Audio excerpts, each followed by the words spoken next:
Well,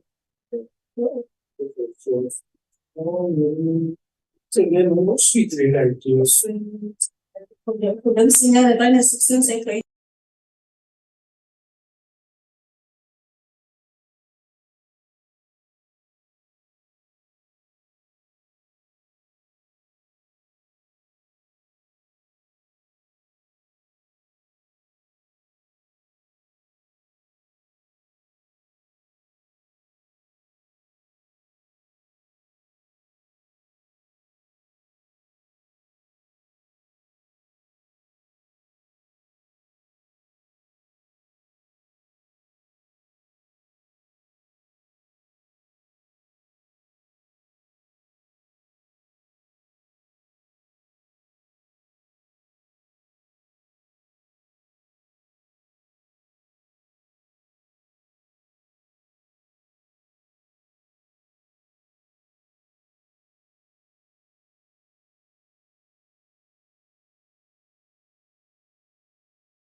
Honorable Matumba, how are you, my leader?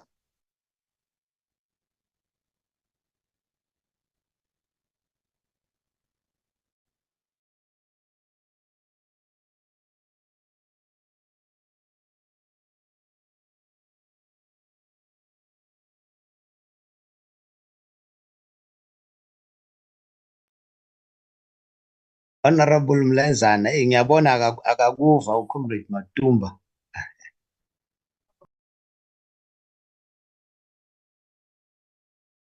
Okay. No. I see now. He came in only through the video. Yeah. He may not be hearing what we are saying. I can say now. Ndiyakuva ke wena ohloniphekileyo.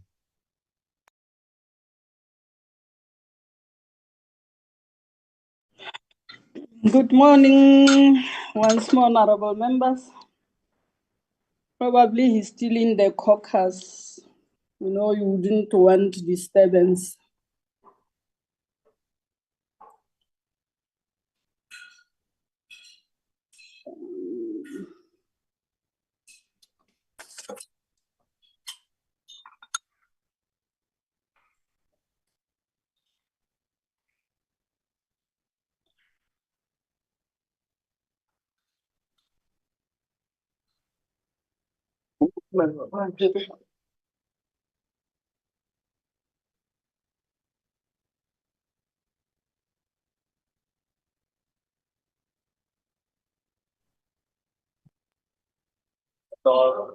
Stop.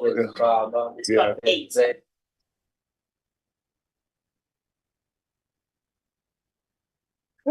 Hi, Chair.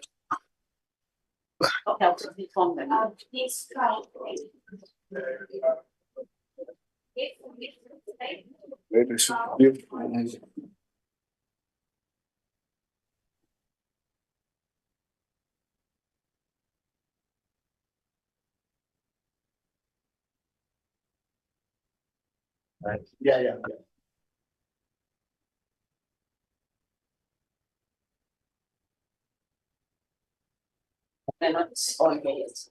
Yeah. Hello, Chair. Yes, honorable members, I was just trying to get a good spot. Yes, I'm here. Let me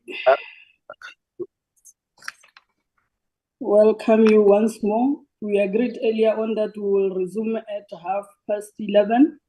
I just want to check with the staff that are all members present and we form a quorum so that Hello, Chair. We do have a quorum, Chair, but I'm requesting that we give Advocate Gasboto just a moment for him to come in. Oh, yes. No, there's no problem. Let's wait a bit and you will give us an indication. Let's allow Advocate Gasiboto. All right.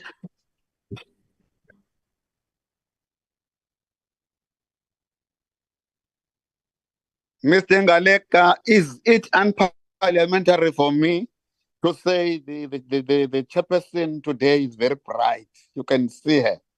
She's very bright and lively. It is definitely unparliamentary. It's definitely unparliamentary. You're not supposed to comment on the member's appearance.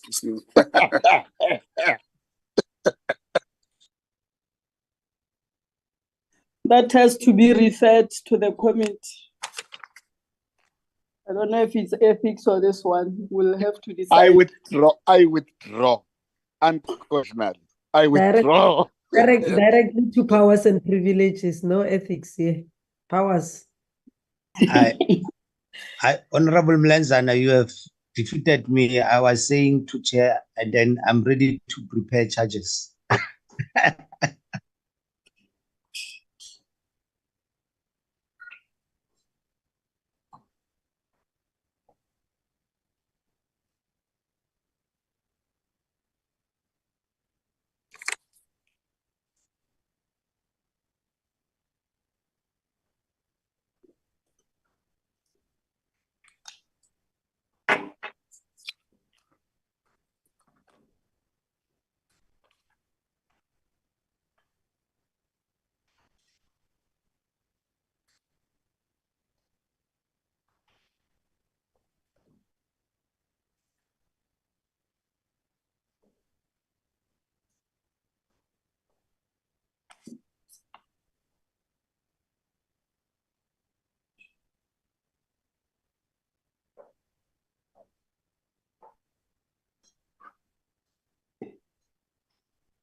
Hello, Chair. We are ready to go.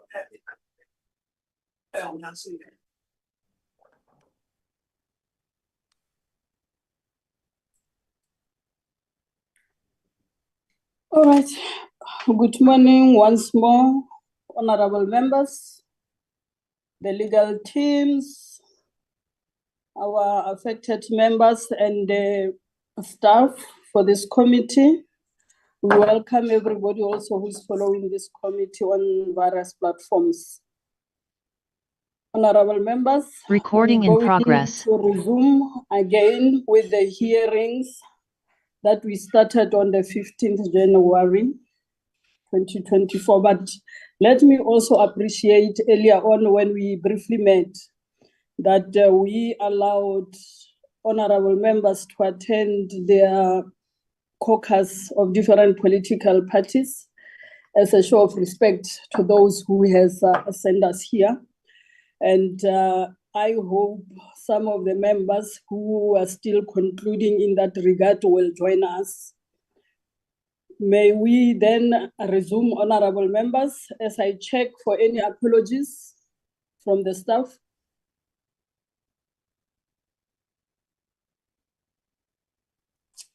We don't have apologies, Chair. Thank you.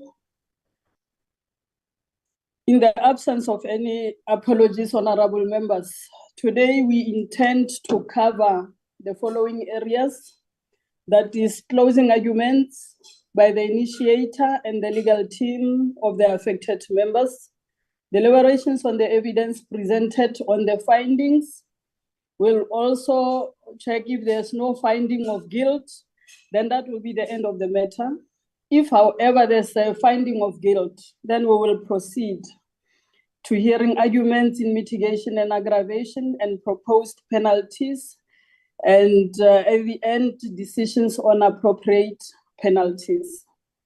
I would now request honorable members, as I call on the initiator to make her closing arguments, indicate that she has 45 minutes, and we will not take a tea break. You usually take tea break at this point in time. So those who want to do that, just silently, so that we cover on our lost time this morning. Initiator, you have 45 minutes, and let me request the staff to assist us in tracking the time. Advocate Magona. Thank you, Chairperson. Might I just correct the Chairperson? Should have earlier on. It is Advocate Magona Dano, for the record. My apologies, Advocate Magona Dano. Thank you. That's correct, Chairperson. Thank you so much.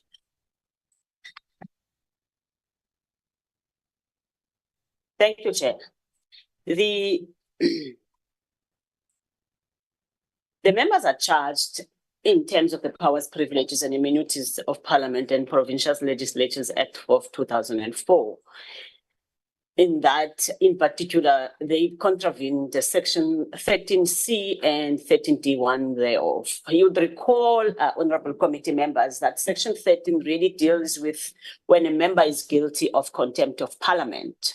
I will read just for the record and to refresh our memory what it stipulates. And it states that it's when a member contravenes section 7, 8, 10, 19, 21, 1, or 26 of the Act, commits an act mentioned in section 17L A, B, or C, or 2A, B, C, D, or E.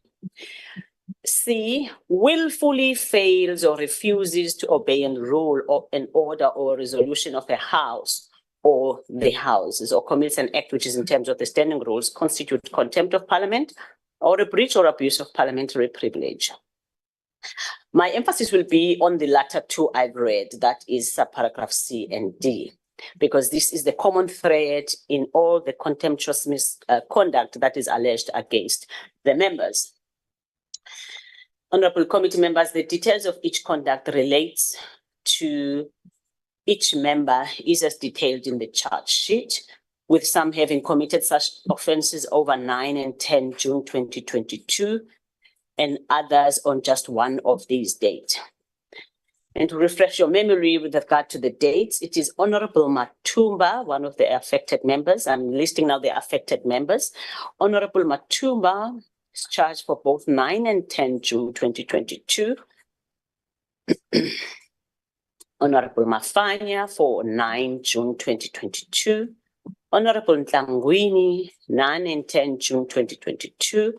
Honorable Matulelwa, 9 and 10 June 2022.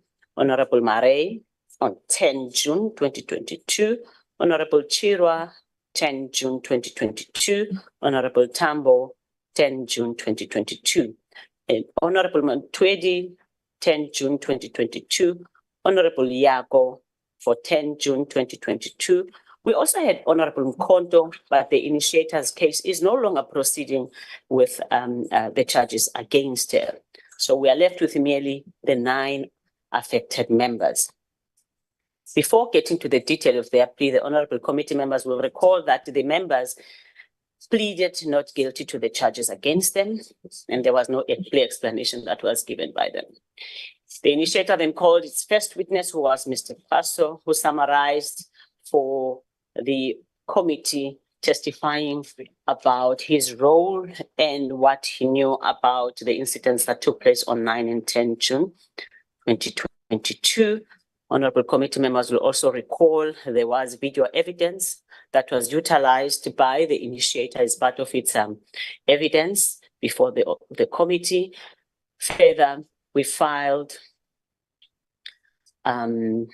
affidavit evidence, I will call it that, to support the technical part of the evidence, as well as one member of the PPS, female member, who was involved or took part in the removals of some of the female members between 9 and 10 June. So that's the evidence that was presented basically by the initiator before the committee. I will quickly summarize Mr. Paso's testimony just to refresh our memory, where he testified that he's employed as a secretary of the National Assembly. It gave us his duties, that he's a secretary to Parliament and to assist rather the secretary to Parliament, and that his responsibility overall as the management of the parliamentary service and specifically takes charge of management of the National Assembly. And he continued to state that he was present during the sitting of the National Assembly on the budget vote 1 on 9th and the reply thereto on the 10th of June 2022. And that the order of those proceedings was decided on by the programming committee. And that is a standard procedure. He also took us through the procedure that followed after the incidents. There is a specific procedure that must be followed, where the speaker must file her report.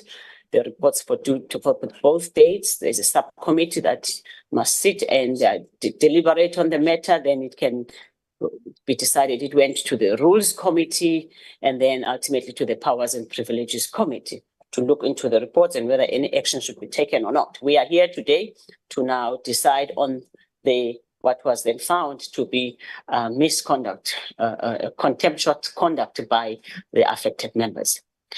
He continued now in his testimony to state what took place on the day. He confirmed the evidence that was presented before the committee via video evidence. He started with regards to the 9th. And in summary, the members made unsupported allegations against the president from the 9th. And in terms of Rule 92, where points of order were raised, the speaker made ruling or orders to preserve order within the House. But there certainly was a flagrant disregard of the rules by the affected members. And so doing, they... I respect to ma'am, because in Rob's term, ma'am is not packed there. Rob's not what? Packed there. Can we please mute those that are on the platform? Please mute. Sorry, Advocate Magona Dano. Please continue. Thank you, Chair. I'll repeat just this paragraph.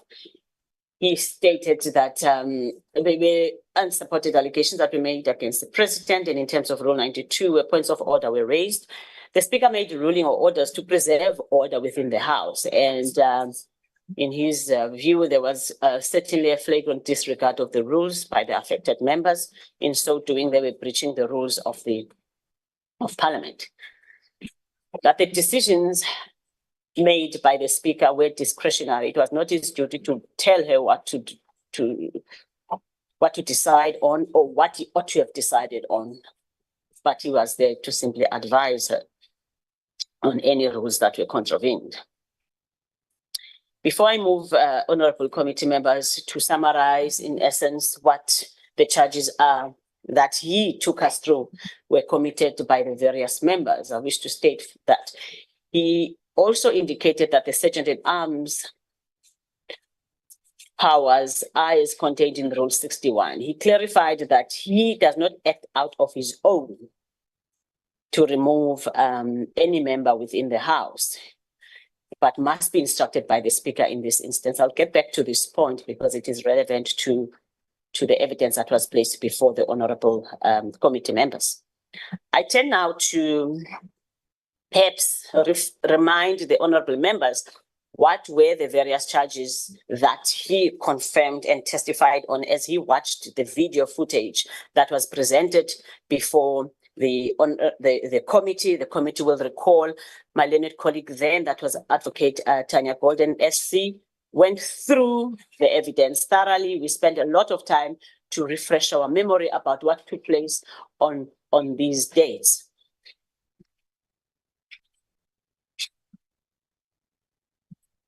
I'll start with Honorable Tlangwini. The honorable members will recall that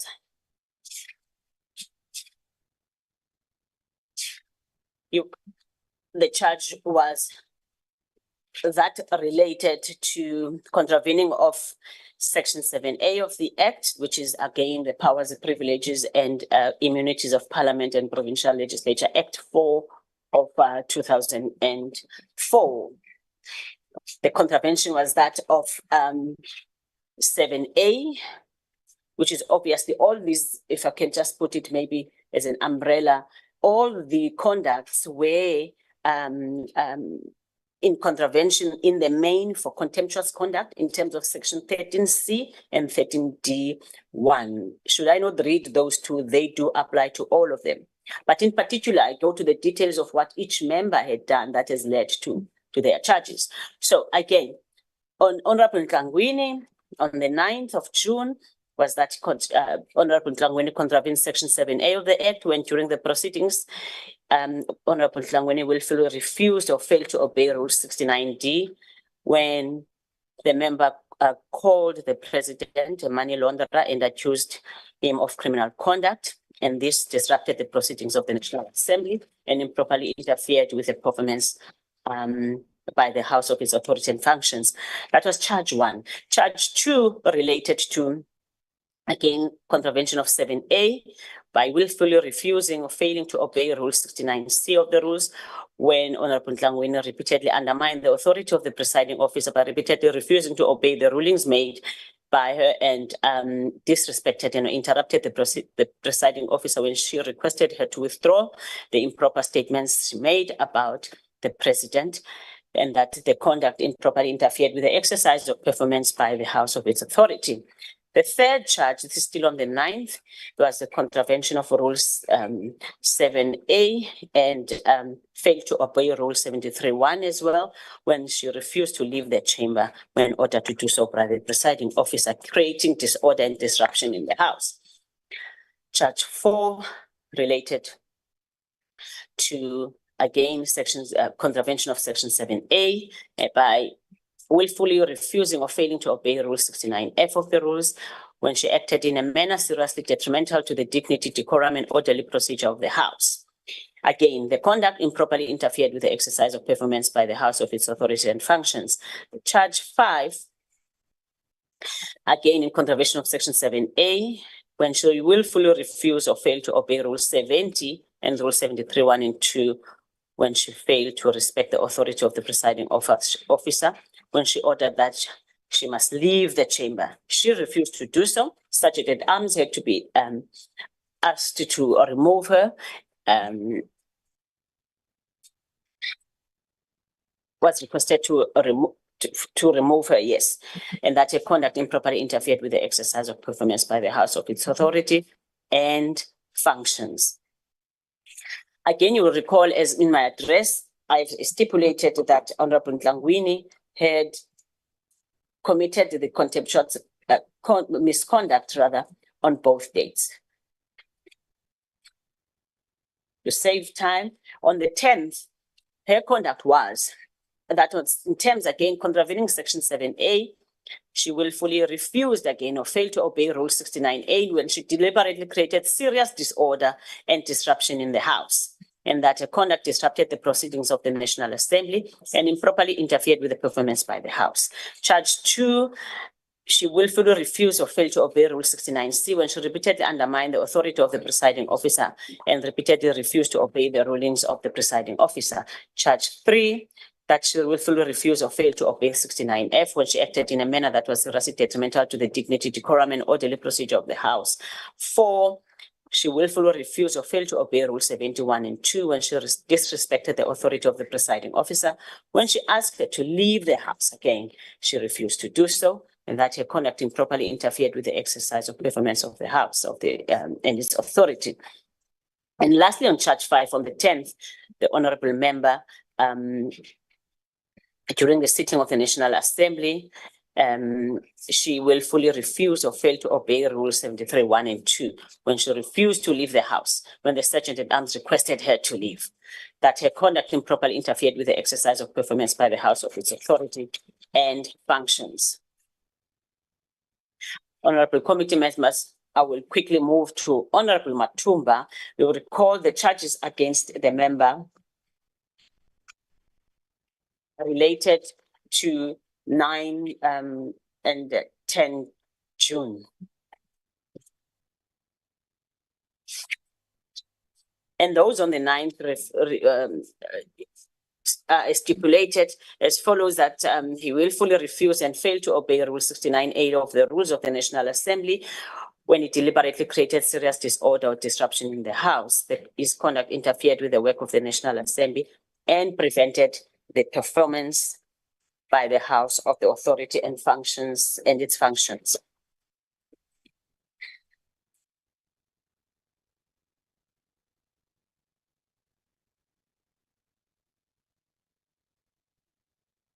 Perhaps I should just add, so that I don't repeat myself, you will recall, honorable members, that this is where Honorable Matumba was calling the president a low money launderer of 60 million rand on his farm, and that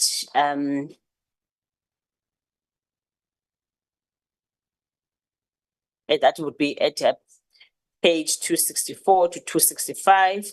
Members were asked to desist. This at the same time when also Honorable Ntlangwini was involved, calling the president also a money launderer and a criminal. Both of them were acting simultaneously at the time, speaking and shouting back at the speaker. This is between page 261 to 200 and up to 272 when the actual removal took place. Perhaps the members should make note. So Honorable Matumba then proceeded on charge 2 of all these on the relevant pages I've just cited, disregarded the authority of the presiding officer and repeatedly refused to obey her rulings. You recall, honorable committee members, there was a ruling already that there is a specific agenda that was set for that sitting, and it did not involve any criminality or criminal elements or any charges that any member which was within the House had faced or that each member wanted to bring against them. There was a set agenda which was supposed to be dealt with, and that was a budget vote as well as a reply thereto. So on the 10th, on the 9th, he disregarded the authority of the presiding officer and repeatedly refused to obey the rulings. One of the rulings was for him to desist and then was asked to leave. Charge 3, contravened section 7A, further contravened 69F. He behaved in a manner which was detrimental to the dignity, decorum, and orderly procedure. You recall, honorable members, this was not an easy removal. There was a lot of commotion and also speaking back at the speaker whilst she was also trying to be in control of the circumstances at the time. On the 10th of June, the honorable member Matumba also continued to willfully refuse or fail to obey Rule 92, 6, 8, and 9 when refusing to accept the ruling of the presiding officer that no points of order may be raised. He deliberately continued to disrupt the proceedings of the House by raising points of order that do not comply with that his conduct disrupted the proceedings. Further, charge 2 on the 10th, he willfully refused or failed to obey Rule 69A of the rules when he deliberately created serious disorder and disruption of the House, when he refused to obey and respect the authority of the presiding office. This was similar incidents by honorable committee members, that the order is made or ruling is made by the speaker, but which was disobeyed. His conduct improperly interfered with the exercise of performance by the House of its authority and functions. Charge 3, he also willfully refused and failed to obey Rule 69B when he physically intervened and physically prevented or obstructed or hindered the removal from the House after the presiding officer ruled that he must leave the House. He physically pushed the sergeant at arms away when he approached him to leave the House. We remember all of this was played out on the video evidence, honorable members. Charge 4, he also willfully refuse or fail to obey 69C when he repeatedly undermined the authority of the presiding officer and repeatedly refused to obey the rulings of the presiding officer. Charge 5, he also willfully refused or failed to obey Rule 69F when he behaved in a manner which was seriously detrimental to the dignity, decorum, and orderly procedure of the House. This conduct looked at cumulatively caused a lot of commotion, as I indicated, disturbed or interfered with the agenda of the day, and the House could not proceed with what was set for the day. That is charge 5 against him. Honorable members, as I'm going speedily, you'll recall also Honorable Mafanya.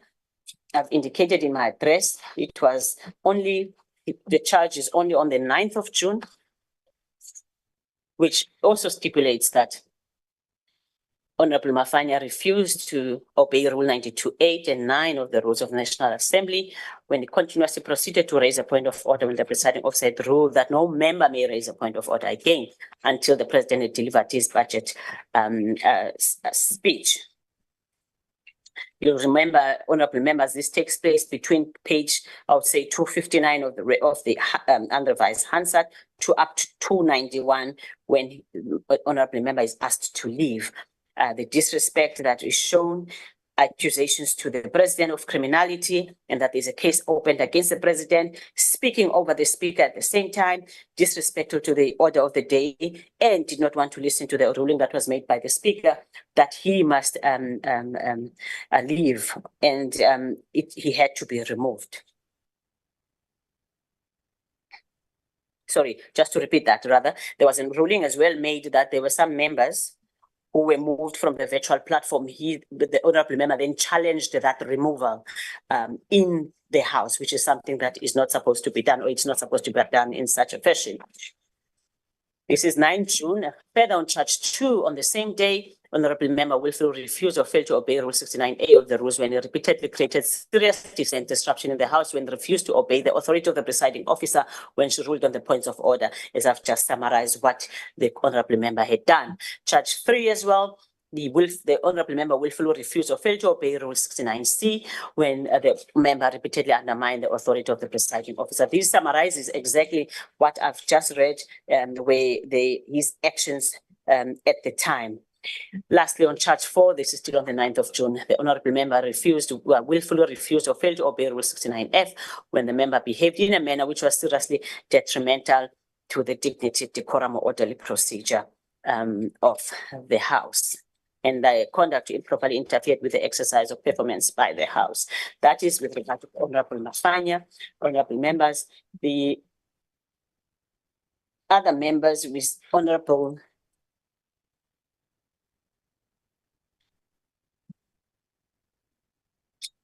Matulelwa, if I can move to Honorable Matulelwa, charged for now also on the 9th and 10th June. This is the last member who was charged on the 9th and 10th June. The other members were charged just for the incidents of the 10th of June. 9th and 10th June, the honorable member, it is charged with that the member rather willfully refused or failed to obey Rule 92, 8 and 9 of the rules of the National Assembly rules when continued to raise a point of order despite the fact that the presiding officer had ruled on the matter. You will recall this. Honorable committee members, you will recall this dealt with the muting of members and the ruling that was made by the speaker that there would be no more points of order that will be taken. So the member also interfered with that because the member continued to raise points of order and speaking over the speaker. The charge 2 on the 9th still, willfully refused or failed to obey Rule 69D of the Rules of the National Assembly when the member made serious allegations against the president by calling him a criminal without adequate substantiation or following the correct procedure. Charge 3, the member willfully refused or failed to obey Rule 69C when the member repeatedly undermined the authority of the presiding officer and repeatedly refused to obey the ruling of the presiding officer when she instructed the member to withdraw the statement that the president was a criminal. You will remember the member refused this. You'll find in page 328 of the Hansard record and so forth. The member refused and the member was asked to leave and refused to leave, but proceeded making the disparaging remarks against the president. Charge 4, the member... Yes, ma'am. Advocate, sorry to interrupt you. Is it possible to summarize, not repeat all the charges? You have 20 minutes left to do your closing remarks. Is it possible that you summarize the charges so that you are on time for your closing remarks? I will attempt to do that, Chair. Thank you for bringing the issue of time to my attention. In essence, perhaps I should state it as follows. All the members, including Honorable Mare, Honorable Chirwa, Honorable Tambo, Honorable Montwedi, Honorable Yako, these are the members who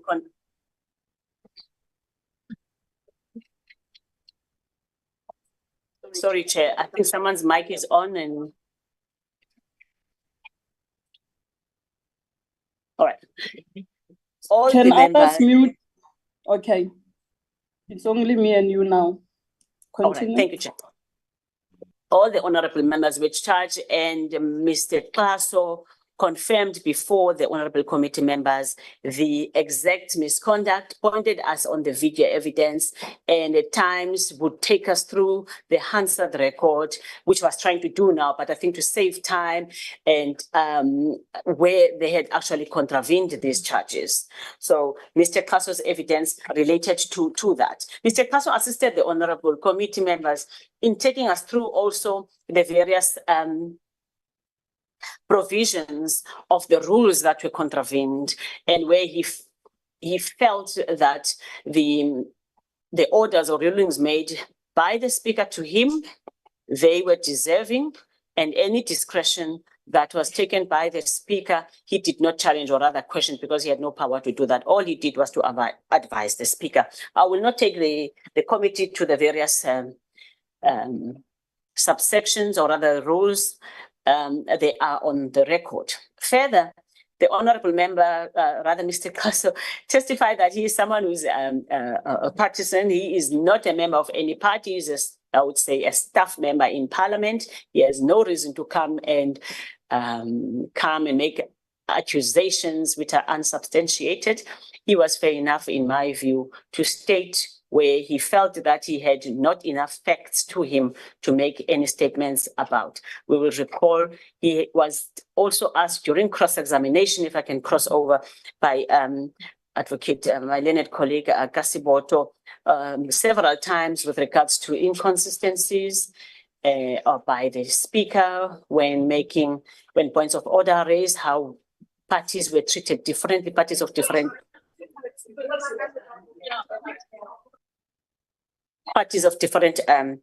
political, members of different political parties were being, rulings were made against them. They were always never in favor of the EFF. I think the picture was drawn that the EFF was being treated unkindly compared to the ANC members.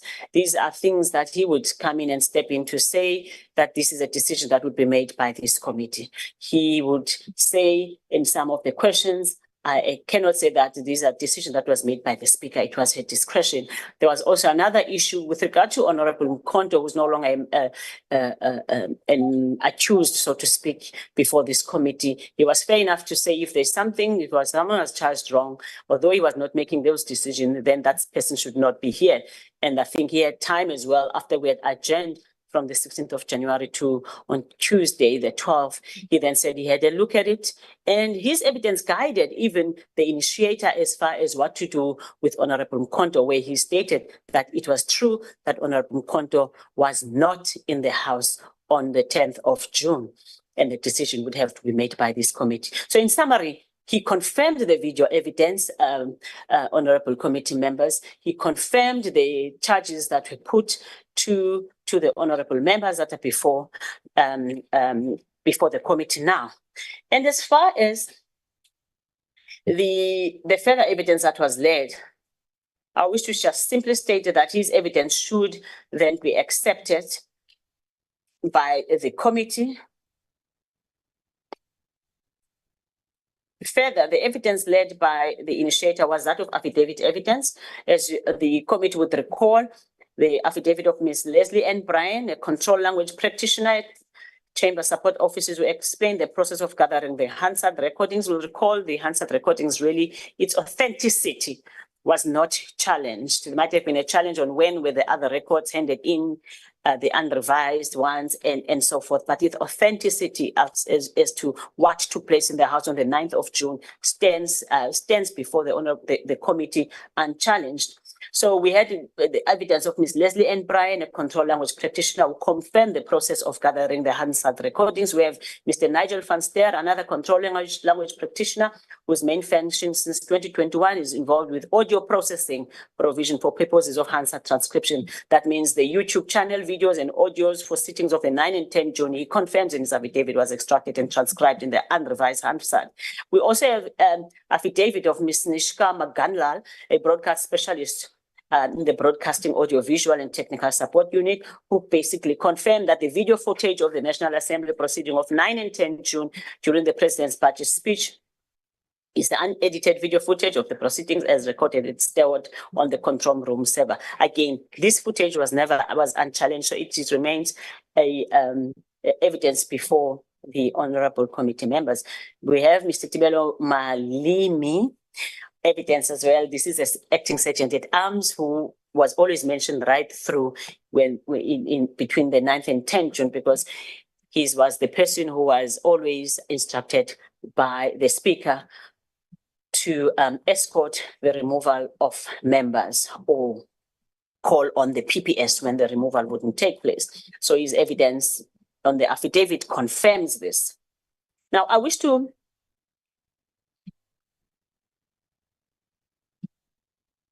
also emphasize part of his affidavit is that, if I can read this, that on 10 June, he was physically pushed by Mr. Tambo when asking him to leave, and was obstructed by him when Mr. Malime approached him, or rather when Mr. Malime was approaching Ms. Chirwa as instructed by the speaker to escort her out of the chamber. This is part of his affidavit, and that all of this was accurately depicted on the video footage of 9 and 10 June. We had also lastly Ms. Darlene Alice Carroll Field, a Chamber Support Officer in the Parliamentary Protection Services, who also just simply confirmed that he performed her duties when called by the sergeant at arms to come and remove the female members. She and some of the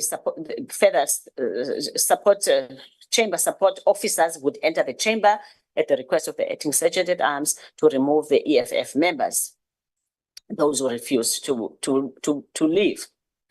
And that the assistance of their male counterparts, most importantly at the time, was utilized as a buffer when some of the members resisted or fought their removal. This was the testimony that was really put before the honorable committee members as far as the initiator's case. Initiator thereafter closed its case. We have Mr. Tambos who testified. The rest of the affected members never testified. Mr. Tambo only testified, and in essence, I understood his testimony as follows. He does not deny that he was at the House on 9-10 June, denies the charges against him. He denies having done anything wrong. In fact, he took us through what he alleges were breaches committed by the speaker. that the Speaker never asked him to leave the House prior to him being evicted out. The Speaker was not consistent when it came to the process. So he took us to the Charlie. He had an issue with how the Speaker conducted his the proceedings of 9 and 10 June, and how certain procedures were not followed with him, whilst with other members they were followed. In terms of Rule 73, honourable members will remember, the Speaker ought to also have engaged with him first, as prescribed in Rule 70, and 73 was not followed by the Speaker, 1 to 4, subsection 1 to 4. Honourable members will remember that. And that he denies that he blocked or interfered with the Sergeant at Arms. What it put as his defence to that is that, no, I wasn't. I interacted with the Sergeant at Arms. I had an issue with the male removal of females due to a past incident where the female colleagues were touched indecently. I would use my own words now. In that, for him, that was nothing wrong. He was just speaking with another fellow staff member about this. In that, in fact, when the Speaker made comments, "What are you doing, Mr. Tambo?" he raised his hands, indicating what was she talking about? What exactly did he do wrong? Because he was on his phone at the time. Further, lastly, the Speaker was biased, according to him, and in her rulings against the EFF members compared to the ANC members. We'll know on cross-examination, and this is my understanding as I read through my notes, he conceded that the rule is clear that the Sergeant at Arms can only act in terms of Rule 61. Honourable members will recall, if I just take a step back, when Evidence in Chief, when asked by my colleague, he said no. He spoke with the Sergeant at Arms because he knew that the Sergeant at Arms had the power to remove on his own members. So he thought he must speak directly with the member.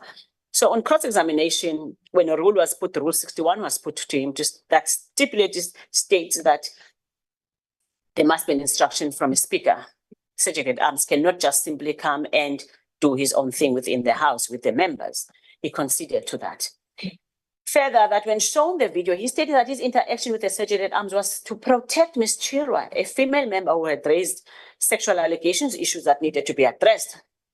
He agreed that it was through this interaction, when I put it to him, that the Sergeant at Arms could not proceed any further in the execution of his duty, but that he did not stop him from continuing. Honourable members, to me, that is where the focus should be on.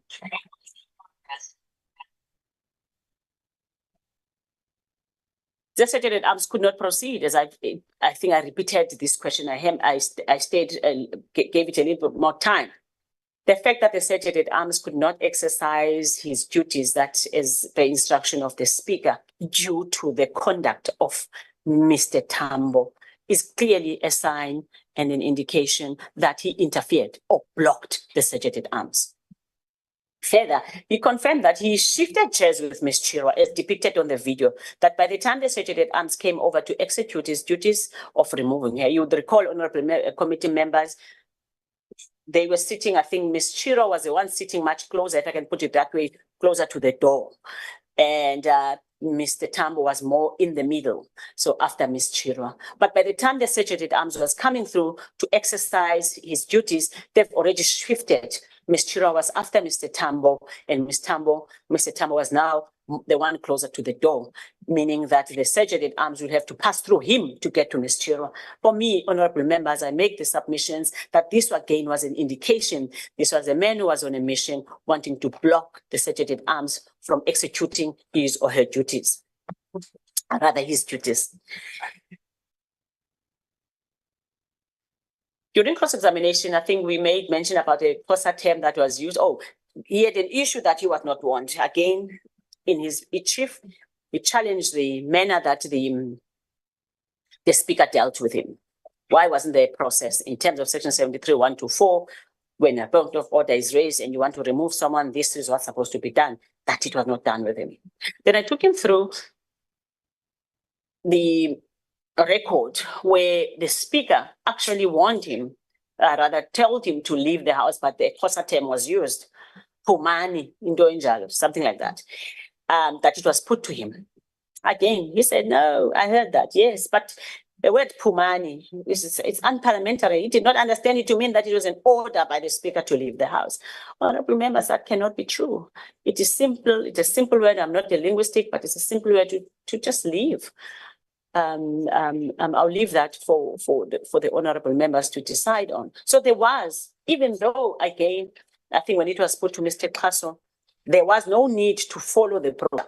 And in fact, during cross-examination, the honorable members would remember there was no need because 73(5) stipulated that, I recall independently, where there is an interference by an honorable member, let me get it, I'm sorry. Yes, 73(5), no member may in any manner whatsoever physically intervene in, prevent or obstruct or hinder the removal of a member from chamber in terms of these rules. 6, any member or members who contravene sub-rule 5, which I've just read now, may on the instruction of the presiding officer also be removed from the chamber and the precincts of parliament forthwith. Would recall, honorable committee members, I put this to him that there was no need for any procedure but to simply say, magapume, let him also leave together with, at the time, Ms. Chirwa. So forthwith meant that it had to be done immediately. There was no other process that needed to be done because he had committed one of the gross misconducts that is described in sub-rule 5. Further, just on this point, or rather on cross-examination, raising the issue of biasness, raising the issue of how we dealt with various members, I've already stipulated that. I put to him, but there was an incident where the speaker she had recognized one member, in this instance, it was Honorable Letzi. He immediately, before Honorable Letzi could say anything, she then recognized Honorable Chibambo. I took you the call, honorable members. I couldn't get the page number now. I took the honorable member at the time to the particular page number. And Honorable Letzi also was challenged that he did not like the fact that you had given me an opportunity to speak, Speaker, but now you are giving an opportunity to Honorable Chibambo to state so. This was to counter the fact that the speaker was biased and was always allowing the members of the ANC to speak or raise points of order. As I go to a close with regards to his evidence, we spoke about the issue of, was there any complaint? There seems to have been a lot of challenge through his evidence. I sense he had an issue with the speaker's rulings or orders made. But there was a process that must be followed. I put it to him. If any member is unsatisfied with the conduct of the speaker, did you follow this? Well, he, independently from his memory, just said he recalled there were cases made of, thereafter. He didn't have the details. I'm sure my colleague will then take us through that when he is making his submissions before you. But during cross-examination, I was unsure, but there was the way complaints laid against them. Please note, advocate, we have 5 minutes to wrap up. Perfect. Thank you, Chair. So it is my respectful submission, Chair, in my 5 minutes. The honorable members, the 8 honorable members ought to be found guilty. Why? They failed to come and testify and counter the evidence that we have put before the committee. No, the 8, one in Tambo testified, so one is about it. So the 8, which when I exclude Tambo, because I'm going to address it quickly, 8, they just simply said, we are not guilty. There's no clear explanation. There's no other evidence, therefore, before the honorable committee members to decide on whether to weigh the scales of justice, so to speak, who is telling the truth, what really happened. There's only one evidence that is before you, and that is the evidence that the initiator has led. In my respectful submission, I request the honorable committee members to find all these 8 members guilty, as well as Honorable Tambo, who is the 9th one, that he be found guilty. There's evidence, as I've led and during cross-examination, to counter every defense that he placed before the honorable committee members in terms of his own conduct, the disparaging remarks that he made, his conduct, and his failure to, move, or rather to leave when requested to do so. That is disregarding the authority of the speaker. And I ask that Mr. Klaso's evidence, which supported all of the evidence of the initiators, be accepted by the committee members. He was a good and credible witness who indicated that he remained partisan. And it is my respectful submission that the initiator has proven the case against all the affected members is charged, and I submit, honorable committee members, that they all should be found guilty as charged, with Honorable Mfondo perhaps formally must be found not guilty as stated before.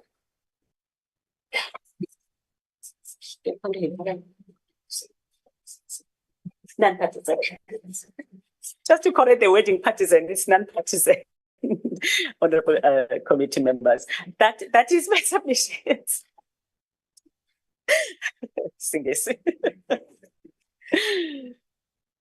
Thank you, Chair.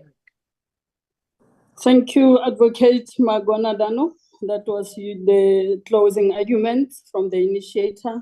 Honorable members, I will now allow members of this committee 15 minutes to ask clarity-seeking questions to the initiator.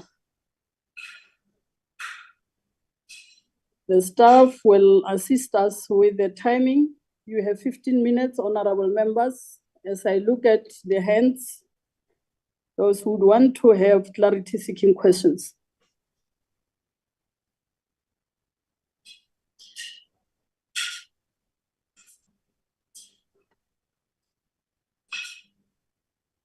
We don't have hands, Chair, to ask questions. Thanks, honorable members. In that case, then I would now request the legal representative of the affected members, Advocate Kasiboto, to make his closing arguments. Advocate, you have 45 minutes to do so as we track time.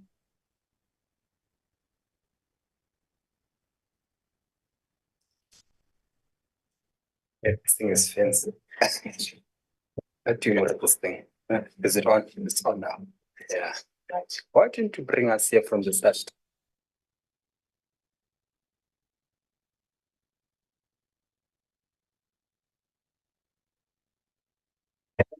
Am I on now? Yes. Oh, perfect. Thank you so much. And let's orientate us on these things the same way we orientate members on rules on how to use this thing properly.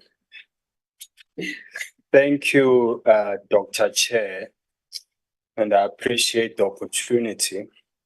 Just for purpose of record, discuss what on behalf of the affected members, and I hope I will not be as frantic in my argument, and you're able to follow me. Honorable Dr. Chair, committee members, good morning. I address you today, though technically as a lawyer and a defender of the affected members, as an individual who bears no sword or shield, ready to battle with the initiator and whoever else bears an interest of whatever nature in seeing my client sanctioned for the alleged and impugned conduct. I rather stand bare and humble in front of you in an effort to appeal to what I believe is an innate sense of reason and conscience of the constitutional order that you saw yourselves to as members of this august house. Implicit in this constitutional order and sense of reason and conscience, and I say of superior logic, is an implied obligation to act with fairness and independence at all times in fulfilling your obligations to this house and to the people of the Republic of South Africa. This is not least in the fulfillment of your obligation in these proceedings. Crucial in your consideration of how you will decide this matter is the following prescript, which is found in Rule 26 sub 4 of the National Assembly Rules 9th edition. The Speaker must act fairly and impartially and apply the rules with due regard to ensuring the participation of members of all parties in a manner consistent with democracy. That is the fulcrum and the litmus test that must bind your consideration in deciding when you do in this matter. Sitting as you do in this committee, deciding whether the Speaker can withstand the scrutiny of this democratic project and standard in this matter, you must divorce yourselves of any considerations that are not reconcilable with this litmus test. And of course, I take comfort in that this House is well aware of that, this committee is well aware, but I thought it bears mention nonetheless. I must humbly submit that this committee would be faced with a considerable difficulty justifying why it took a decision to sanction my clients for comments they made that were deemed unparliamentary by the Speaker in relation to the President. And at the same time, no sanction follows for some other party members who called Mr. Floyd Shibambu a VBS looter and a murderer. They are not in front of this committee to answer for that. You will have, I respectfully submit, difficulties in litigation justifying what I will call an unfair and unbalanced response to party members for the same conduct, i.e. uttering unparliamentary words in the House. And I must make this point. The fact that only EFF members are disciplined for unparliamentary language towards the President, and the ANC members are not disciplined for unparliamentary statement is a difficulty you will have to contend with should this matter go to court. By Mr. Taso's own concession under cross-examination, it is unparliamentary for any member to call a member of this House a VBS looter or a murderer. Mr. Taso made that concession in unambiguous terms. And I submit that concession was properly made. And his justification for why those ANC members who made those statements were not sanctioned by the Speaker is simply that it was not brought to the attention of the Speaker in the House. We then took him to the text in the Hansard that shows not least the president of the EFF bring that to the attention of the Speaker. He then was prepared that it was raised in the House that Mr. Shibambu was called a VBS looter and a murderer, and the Speaker made no ruling on it. He accepts that happened. He then recalibrates his response in defense of the Speaker. He then says, well, maybe the Speaker did not hear. It strikes me strange that he's prepared to make that assumption on behalf of the Speaker, but at all times always refused to not speculate, or rather he's always refused to speculate when the answer would have been inconvenient for him. It simply is improbable that someone who was on the stand allowed to address the Speaker says, Speaker, someone is calling Mr. Shibambu a VBS looter and a murderer. It strikes me strange that someone on the podium makes a comment, the Speaker would not hear it. But coincidentally, every time he's on the stand, every time someone is on the stand and they make disparaging remarks about the President, suddenly the Speaker can hear it and she can make a ruling on it. It strikes me odd that that is probable, that she had none of the comments in relation to Mr. Shibambu. I would submit that you should reject that evidence with respect. It is certainly improbable. But even if you assume the Speaker did not hear, Mr. Taso then says, well, then what did you do about it? The first difficulty is, why is it that when it comes to EFF members, no one does anything, the Speaker just sanctions? All of a sudden, when the problem is with an ANC member, something must be done by someone else before action is taken. That is a double standard, which is unfair on the EFF members. We then said, we'll provide with letters that shows that they raised these concerns in the letters we spoke about the last time we met. And the only reason those letters became relevant was because this issue came up when the initiator was asking questions. It is not an issue we wanted to take up. We're simply taking it up because the initiator asked the question. And then we are saying, if that's the initiator's position, we want to show that the EFF actually did something about it. To this day, despite raising those issues, there's been no response from the office of the Speaker or anyone for that matter. All these issues were raised, the double standards and all the issues about The points of order which were given to some members and not some members, all of them were raised. There's been no response to date. So even if there was credence to the argument that they did something, well, they did nothing about it, we have shown that they in fact did something about it.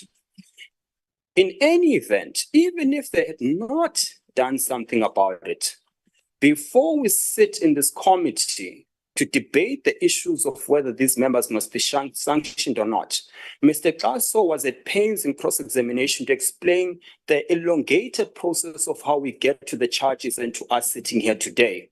He says various structures, not least the Rules Committee, as well as this committee, sit and decide these issues or consider these issues. And then this committee decides whether the charges should be brought or not. Mr. Kaso then said she's got confidence that all those structures viewed the Hansard as they must, because then how else do they apply their minds without having regard to the Hansard? He also confirmed that they watched the videos, because how else do they apply their minds without watching the videos of the 9th and the 10th? And if then this committee and the Rules Committee did that exercise, and they would have seen that Mr. Shibambo has called the VPS Lutel as a criminal, which Mr. Kaso's own evidence says is unparliamentary, what then did you do? You must be able to answer that. So even if it was not raised by an EFF member and I've dispelled that notion, they raised it. But even if they didn't, when you yourselves applied your minds and you decided to bring these charges, what did you do when you saw that members that are not EFF members equally conducted themselves in a manner that was sanctioned against EFF members? What did you do? Did any of you make the decision that they too must be in front of this committee? Assuming, of course, you would have read the Hansard and you would have watched the video and you would have seen him being called a VPS looter and a criminal and a murderer, not least of his fellow comrades. What then did you do? One of two things must have happened. One, you did not watch the videos, or you did not read the Hansard, which is a problem in itself. Alternatively, you read the Hansard, you watched the videos, and you decided to turn a blind eye to it, which in itself is a problem. You must be then able to answer for why is it that the EFF members are here to answer for alleged unparliamentary statements when there are other members who are from a different political party made the same statements and are not in front of you. That is the question you'll have to answer if you find these members guilty.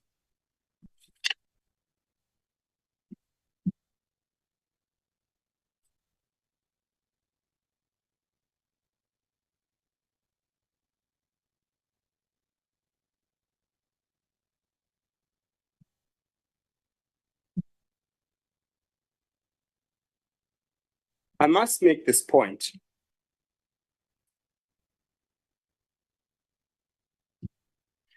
When we sat, at least the last time we sat on Tuesday, there were 6 members that were not EFF members, but ANC members. For whatever reason, Mr. Tambo, who is a charged person here, is added as a 7th member of this committee. That is on record in public from this house, from this committee. We know that Mr. Tambo is not a member of this committee.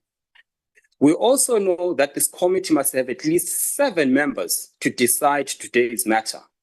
They did not have 7 the last time we sat.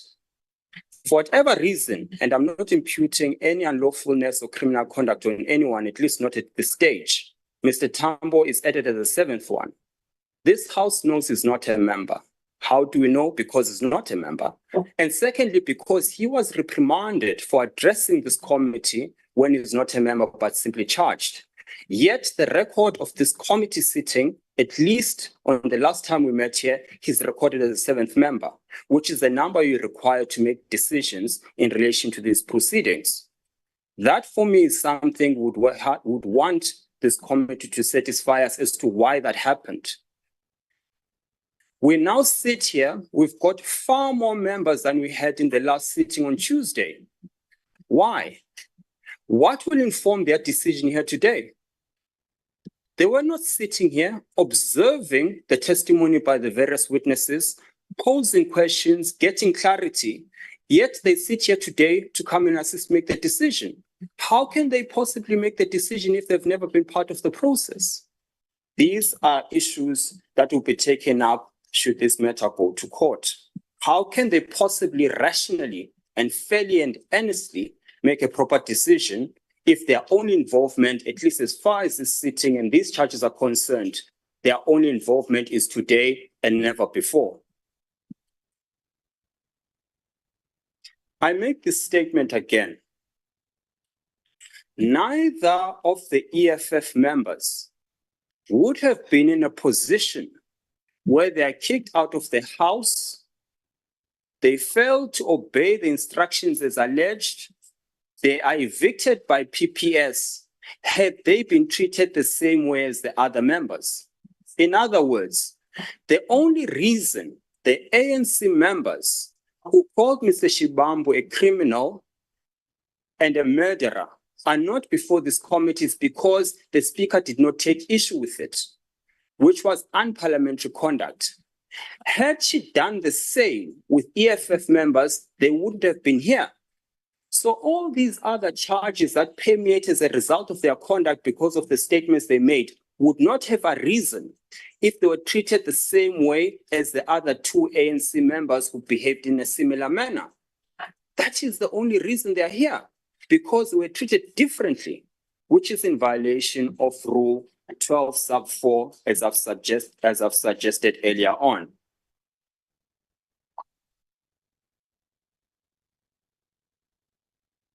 And what I must point out is this.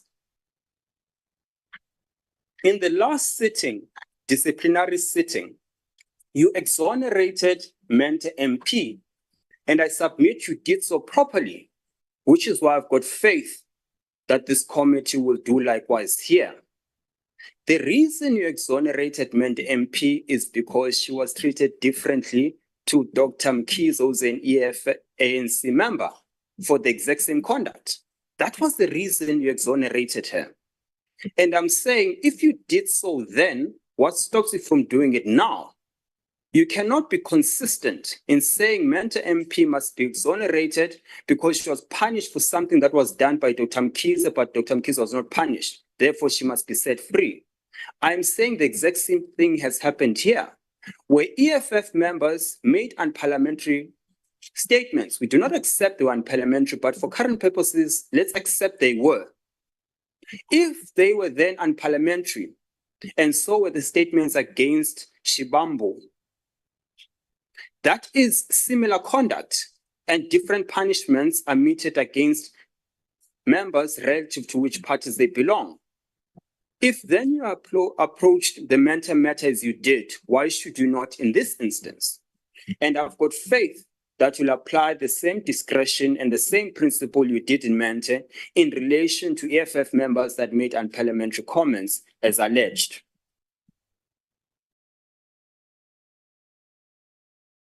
I then move to the issue of Tambo MP.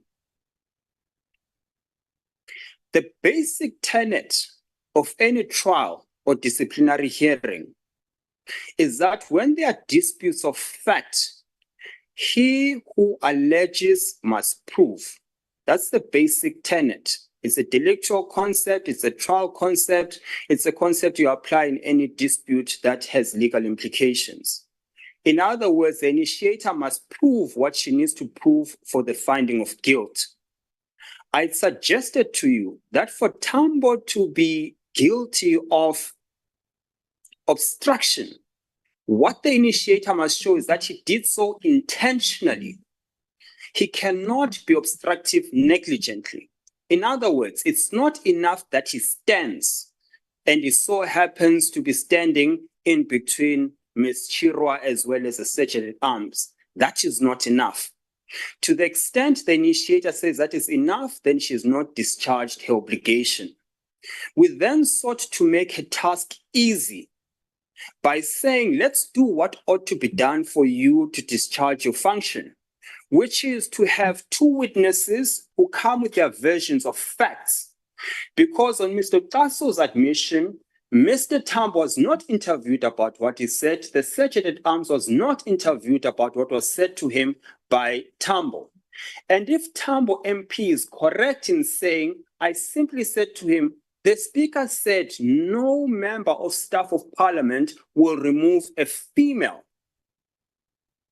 If then she gives that order, on what basis do you have a Sergeant at Arms removing a female member of Parliament? He says that's what he said to the Sergeant at Arms.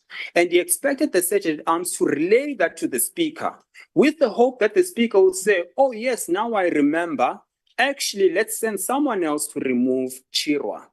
We do not make this submission for the sake of making submission. I took you to the provisions of the rules that says the Sergeant at Arms has got the power to even use physical means to remove members. And then Tambo says, I had no guarantee that the Sergeant will not use physical means, which is why he was apprehensive about the Sergeant at Arms removing Naledi Chirwa MP, which is then, for that reason, reminds the Sergeant at Arms that, remember, you are not allowed to come here as per the order of the Speaker herself. And he expects him to respond, or rather to relay that to the Speaker, and then the Speaker makes a decision. But what happens? The Speaker then says, despite us suggesting and referring you to the rule that says, as a starting point, she must, that's what the rule says, ask the member to leave. And if the member fails to leave, she must call the Sergeant at Arms. And if that fails, she then must call PPS as a third option. But what does she do with Tambo MP? Immediately she says Tambo MP must leave. It is unprecedented. It has never happened in any of the committee sittings and of this parliament in a democratic era where someone is just unleashed with the PPS services. It has never happened. And that is why I say then what was so special with Tambo MP that you are not granted all those courtesies that are provided for in terms of the rules? That then again speaks to the procedural unfairness, at least in respect of him. We then said to the initiator, invite Mr. Tebelo to come and testify, that is a Sergeant at Arms, to come and testify that Tambo is lying. Tambo was so convinced about what he said to the Sergeant at Arms and the bona fides of what he said to him that he was prepared to even remind the initiator that she's got the right to call him and come and testify. I then said to him, what will he testify to? Why are you so confident? He says, because I know what I said to him. The initiator chooses not to call the Sergeant at Arms for whatever reason. What we're simply saying is then you must accept, because that's the test. It's called the Plascon-Evans test. You must accept his version then, because it has not been controverted. You must accept, absent any testimony to the contrary, you must accept that is what he meant to achieve, and that is what he said to the Sergeant at Arms. And if you accept that is what he said, and he was acting in good faith to just remind the Speaker not to send mails to evict female members, then you must accept that he had no intention to be obstructive. And if you accept he had no intention to be obstructive, then he can't have breached the rules by being in contempt, because contempt requires intention, obstruction requires intention, not good faith. It is simply not enough that he stood up if we do not know what he said. We know what he said on his version, and it hasn't been contradicted. In any event, it is a principle of our law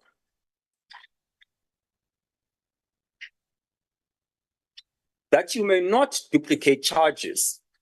In other words, if someone is guilty of unlawful conduct, you can't from the same conduct impute another punishment and another punishment and another punishment, and then you end up with 5 charges, which then justify the committee going to town about the sanction. Because the impression that is created is that from the same conduct, there's this charge, there's this charge, there's this charge, and if there are so many charges, then you can have extensive sanctions as a result. I will not go through the whole list of the charges. I will presume that this committee has read the charges and you know them. And if I was to do that exercise, then I'll end up with 45 minutes just going through those charges. I will not do so. Safe to make a simple submission that when you look at those charges, there's a duplication of charges stemming from the same conduct. It can't then be that based on the same conduct, different charges emanate. And that, with respect, I submit, is one of the fallacies that have been committed by the legal fallacies that have been committed by the initiator with due respect.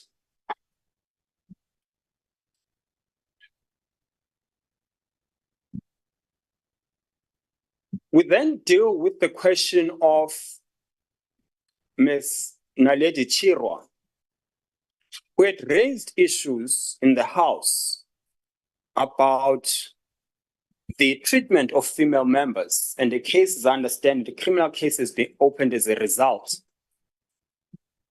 And the criticism of her conduct is that she raised issues that were not on the agenda list. Let's accept for a second that is so. Be that as it may, the rules allow for points of order. Points of order relate to the conduct of the House. In other words, you are allowed to raise a point of order, albeit it is not on the list. Points of orders are not intended to be on the list. Similarly, an issue of when mics are switched on or off is an issue of a point of order.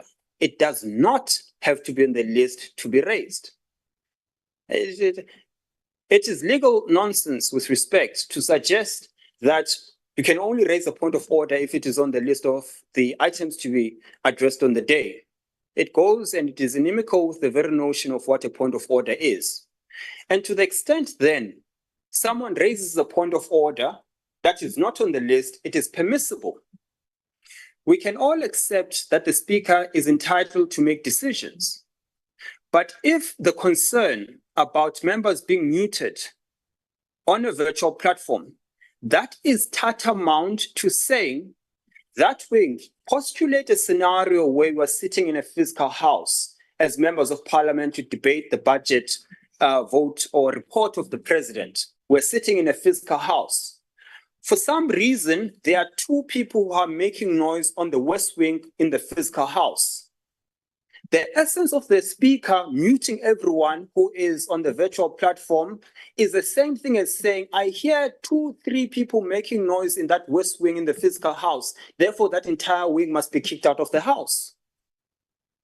That is the sum total of a decision to mute everyone who's on a virtual platform. Her defense will, of course, be, well, I didn't know who was making noise, therefore I had to mute everyone. It still does not address the nub of my contention, which is to say in a physical house, you're saying because there's noise there, everyone must go. There's, of course, a rational response the speaker with respect could have employed in that scenario, which is empowered in terms of the rules, which is to say, let's adjourn. I've got a problem here where the people who are making noise on the virtual platform, I cannot identify them. How do you solve the issue? That is less draconian than the step that she took. And I respectfully submit it was not a rational and appropriate response, which is why then you had some of the members of the AFF raise that objection. But more crucially, you also had an ANC member raising the same issue. But for one reason or the other, the only people who are sanctioned for raising that objection are EFF members, which then again takes me to that seeming disproportionate and biased response to members of parliament. I'll be quite blunt with this committee and say this without any fear of reprimand. It is not lost on myself, it is not lost on EFF members, and hopefully will be not lost on the courts that the Speaker of the House is an ANC member. It is not lost on me and hopefully will not be lost on courts that the people predominantly who wish to sanction these members are ANC members. It is not lost on me that it is no coincidence that unparliamentary language that is used in a house is only punishable if it's an EFF member, and I've shown it's not punishable if it's an ANC member. I respectfully submit that is not a coincidence. And I say this, come the time, if it comes to litigation, those are issues we'll ventilate. I then come with a proposed solution to the problem we're faced with, having hopefully shown you that there's been innumerable instances where unbalanced reactions were meted by the speaker relative to who she was addressing. The proposal is this. Before we even get to a question of mitigation, which I presume we will at one point or the other if you do not exonerate my members, is to then self-reflect as a committee as to how do we address these issues going forward. Assuming, of course, you're with me when I suggest that at least insofar as Ms. Shibambu being called a criminal, something should have been done. You could have done better in that respect. And I say you, by that I mean the committee, the rules committee, Mr. Klaus and everyone was involved. I suggest you could have done better in that respect, and you failed to do so. And I'm inviting you to then take stock of that and own it. And ask yourselves, how do we deal with this situation going forward so that we don't have it again? And my suggestion is this. There is absolutely nothing wrong with saying we could have done better. And the solution to it is to not punish the EFF members and at the same time exonerate the ANC members. They must be found not guilty, at least as far as that charge is concerned. Otherwise, you face the problems that I've suggested.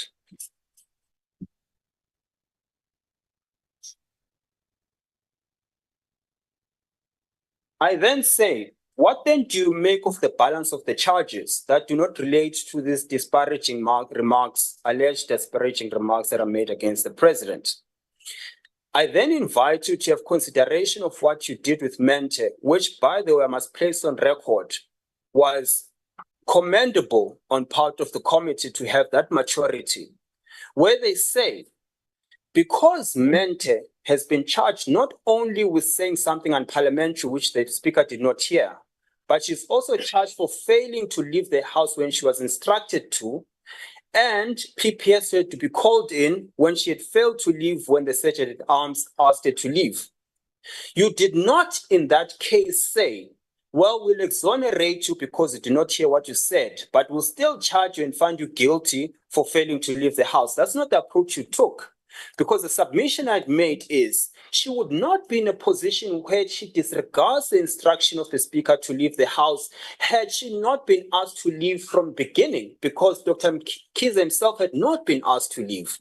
You then say, because all these charges stem from unfair conduct from the start, will exonerate her of all the charges. That's the proposal. It's not my suggestion. It's what the committee itself did the last time.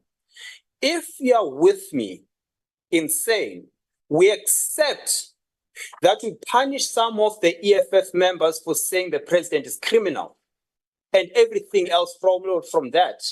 And we should have done the same in relation to ANC members that called Mr. Shibambu a criminal and a murderer. And we failed to do so. And that is the inconsistency as in the Mente matter. Because we then said in Mente, because we were treated unfairly, every other charge must fall away. I'm suggesting you follow the same line of reasoning in relation to members that have been charged with making disparaging remarks against the president. And I think that is a crucial point to underpin. And I'm asking that if you fail to follow the same line of reasoning, the difficulty we'll face is, well, then why did you do it in Mente and not do it here? Again, what's the difference? And I pose that question rhetorically.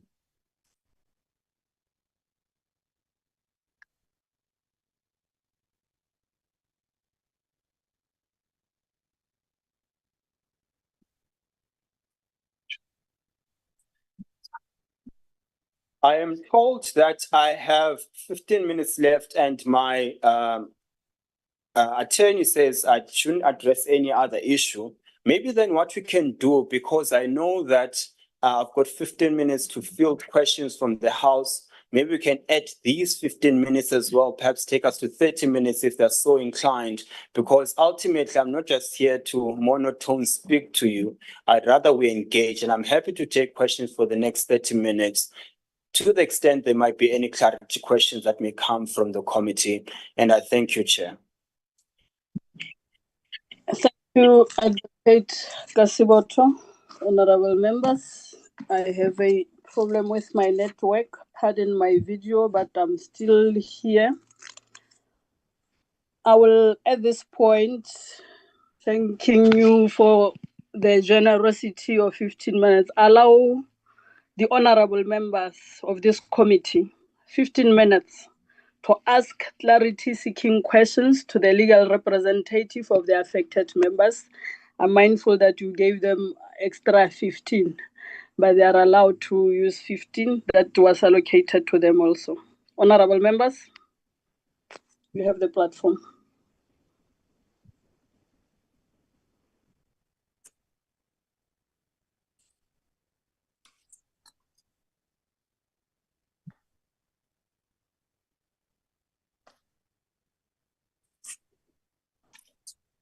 I don't see any hands. Yes, Chair, there are no hands. Okay.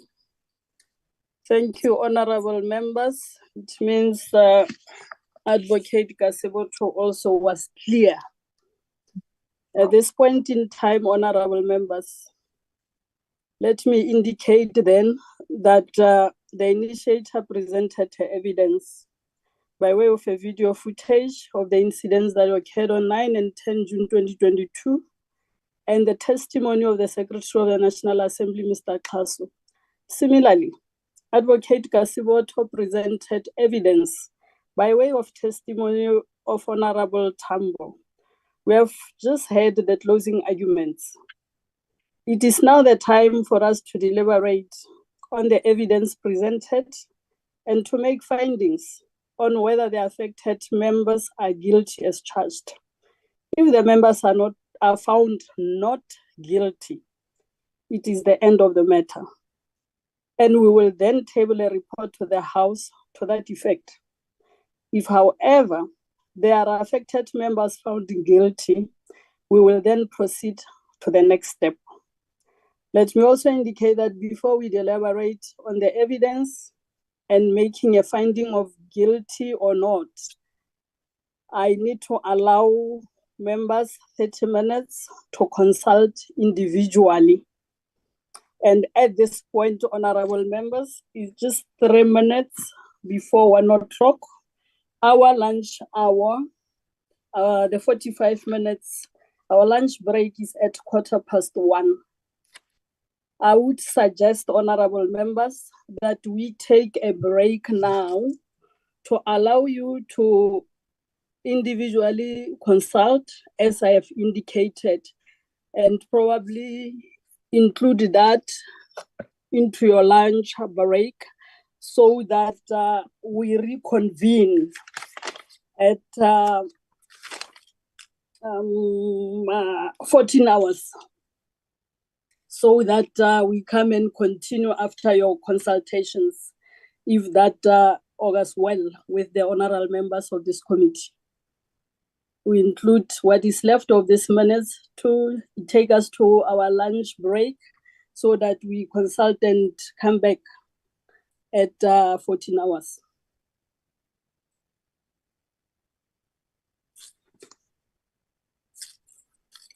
Agreed, Chair.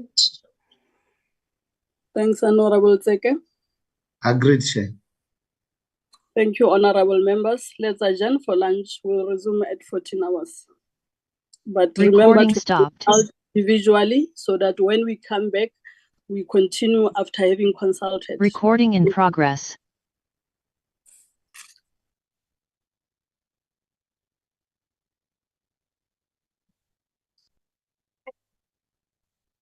Recording stopped.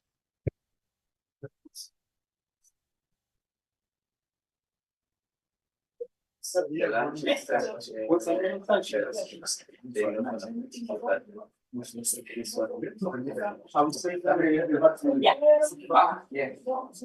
Oh, yeah. Oh.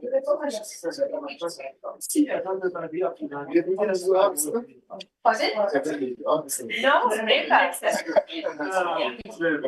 Yes? Yeah. Yeah. Let's keep it outside. Maybe Outside. No, let's keep it outside. Okay. Oh, okay. I saw something. I am stuck with you now to the same. Can we leave?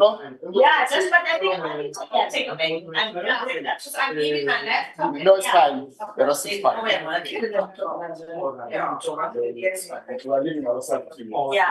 basically, yes.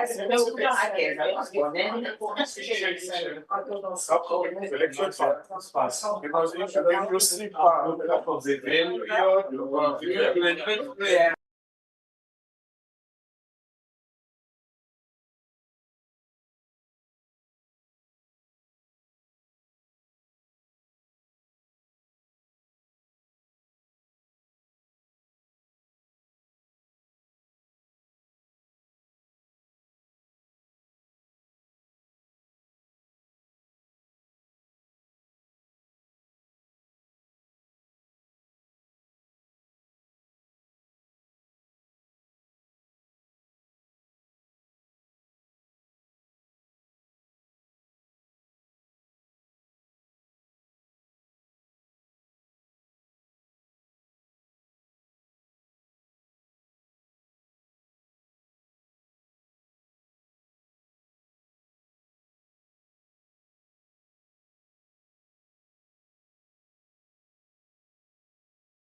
Good afternoon, members. Can you hear me? Yes, we can. Yes, we can hear you. Thank you, members. Members, the chair and Mr. Tab are struggling to connect, so they are gonna try and look for a place where there's internet. They're struggling because of load shedding, so they've asked us to give them a moment to connect. Thanks.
Afternoon, Chair.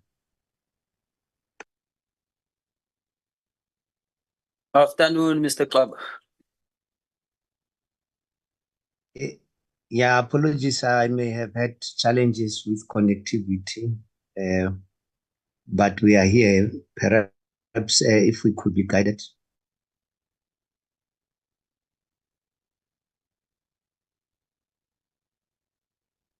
We are still waiting for the chairperson to connect.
So, honorable members, I'm back.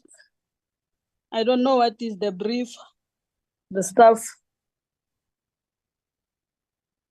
I just managed to get connected again.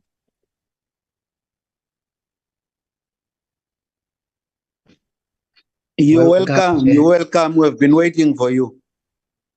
Yeah, you are welcome, Chair. I also had challenges of connectivity, but here we are. Thank you, Chair. Yo, I've never seen something like this, but thanks for your indulgence, honorable members. Let me check if at M46 everybody is around so that we can start.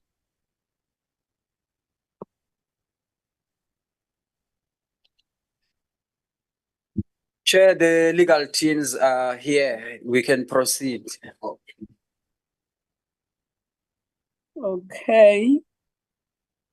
Honorable members, as and when we were breaking for lunch, I indicated that you will have, amongst other things, to consult individually so that we come back and deliberate on the evidence and making a finding of guilty or not. And just to recap, in a very summarized form, honorable members, the affected members are charged for having deliberately created and took part in a serious disturbance, disorder, and disruption in the house, enacted in a way that was seriously detrimental to the dignity, decorum, and orderly procedure of the House. I now open the floor for honorable members of this committee's inputs.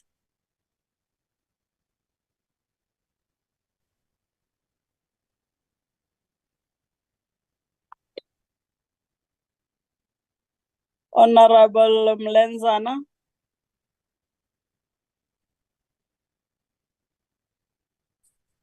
Thanks, Chairperson, and once more, welcome you back from the struggle of connectivity. Chairperson, having listened to the presentations, of course, also influenced by the cross-examinations which were there before, I feel that for now, I will not be long, but as I am saying, having listened, I am persuaded by facts that the charge which is laid against these honorable members is justified. Thanks. Thanks, Honorable Mlenzana. Honorable Van der Walt. Chairperson, thank you. Am I audible? You are honorable. Continue. Yeah. Chairperson, thank you. And I think the question here is the charges that were laid against these members, referring to the rules of the NA in Parliament, gives us no choice but to find them guilty of not adhering to the set of rules that we all have as members of Parliament. I'm not going into any other thing because I think whether the speaker this or that or what happened, that is not the charge. The charge is whether members adhered to the rules of the NA. It did not, and therefore we agree to the charge that these members are guilty of transgression. Thank you. Thank you, Honorable Van der Walt. Honorable Tseka. Thank you very much, Chair, and greetings to all the people who have connected and in the House. Without wasting any time, Chair, I think I would want to agree with the two honorable members who said that we would not repeat even the charges that were brought forward to the affected members. I also want to support that they have a case to answer and therefore they are found guilty. Thank you, Chair. Thanks, Honorable Tseke. Honorable Traba. Thanks, Chair, and once more welcome and greetings to all members and staff and legal team that is connected to the hearing. Chair, I think much has been said, and I think I would like to align myself because I since have been listening attentively and have heard many arguments happening and so on. But I think members must be honorable members. And indeed, out of what have been presented here, I would like to support and join other members to say, indeed, members are guilty. Thank you, Chair. Thanks, Honorable Traba. Honorable Dlakude. Thank you, Honorable Chairperson. Good morning to all honorable members on the platform and everyone. Honorable Chairperson, my apologies, I'm at the airport. I hope I'm loud and clear, Honorable Chair. I want to say, Honorable Chairperson, the honorable members are guilty as charged. Rules are made to guide the proceedings of any institutions, like we have the rules to guide the proceedings of our of the House. So the members violated the rules. So I will not go back to that, but I will say they are guilty Recording as in charged, progress. I agree with my colleagues on this one. Thanks, Honorable Chair. Thanks, Honorable Dlakude. Honorable members, is there any other member that I wouldn't? Okay, those were the hands. Honorable members, the findings therefore of the committee, according to the deliberations of honorable members of this committee, are that Honorable Tambo, Honorable Ntlangwini, Honorable Yako, Honorable Matumba, Honorable Montpedi, Honorable Chirwa, Honorable Matulelwa, Honorable Mare, and Honorable Mafanya are each guilty as charged. Having listened to the deliberations of the committee members, as I've indicated, we will now move to the arguments in aggravation and mitigation. At this point, we will now proceed, honorable members, to hear arguments in mitigation from the legal team of the affected members. I now request the Advocate Kasiboto to present his arguments to the committee and proposals regarding appropriate sanctions. Advocate, we have 30 minutes to do so. Thank you very much, Chairperson. I would just like to make a point on my notes. My apologies, it caught me off guard. If you could just give me 10 seconds to complete this thought, and then I will address you in 10 seconds. Chair, my apologies. Granted. Thanks, Advocate.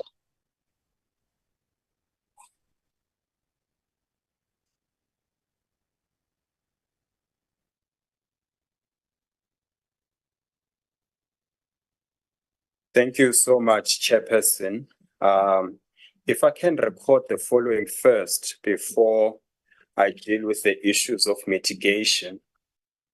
The first is to request the chair to, if the committee is so inclined, to provide us with written reasons for the decisions taken, or we are happy to accept that the deliberations we've had now are the decision and the reasons this committee relies on. So we'd like to get that confirmation at some point today. Would really appreciate that. The second issue I want to record is this. I had at the start of today's proceedings taken issue with individuals who did not hear the evidence that was presented here, being present today and making a decision and contributing to the deliberations, which of course I would imagine should be clear to anyone that no rational and lawful decision can stem from someone who was not in this sitting, duly present and noted as present, suddenly coming in at the tail end, having had no benefit of being in front of this community to observe what happened, to suddenly have an opinion about people's guilt or not. Would appreciate a response in that regard. Equally, you have an individual who was not present when argument was made today as to how the evidence is to be weighed. Suddenly, being present now, having had no benefit of what the arguments are, whether they could have been persuaded one way or the other, making a decision about people's guilt or not, would like to be addressed in that respect. And I will be fair to this committee and just put it up front that these are issues will certainly, if the instruction comes to go to court and review, we will take those issues up. We'll certainly also take up the issues about the inconsistencies we're dealing with today, which is why I was interested in a written judgment of this committee. But of course, I'm not directing that you do anything. We're happy to take the recording of the deliberations as the basis of your decision. With that being said, Chairperson, let me say this in mitigation in light of the findings that were made by this committee. The first is that it is quite abundantly clear to me that you cannot get away, as I've submitted earlier, from the fact that this committee knew or ought to have known, the Speaker knew or ought to have known that unparliamentary language, which Mr. Klaso accepted and conceded to, was used by at least 2 members who are not in front of this committee, not charged, not sanctions, not removed from the House. You know that for a fact. You know for a fact that some of the members that have been found guilty today have been charged for use of unparliamentary language. That is clear inconsistency, and in my submission, it is abundantly clear. In light of that submission, I say in mitigation, and by saying in mitigation, it is not a concession that we are wrong on that point. We insist that we are right on it, and for that reason, you shouldn't have found them guilty. But in light of the fact that you have found them guilty, we are saying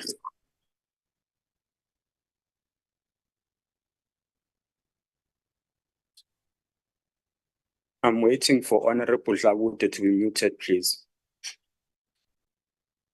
We are saying in light of the fact that you have found them guilty, there cannot be any democratic or constitutional reason why you should sanction some people for the same behavior that other people are not sanctioned for. It is wholly incompetent to have such a situation.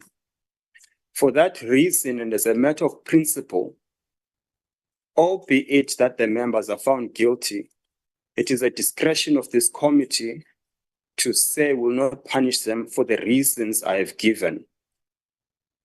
I will make further submissions about alternative penalties you can impose if you are so inclined to punish them, notwithstanding what I've just said.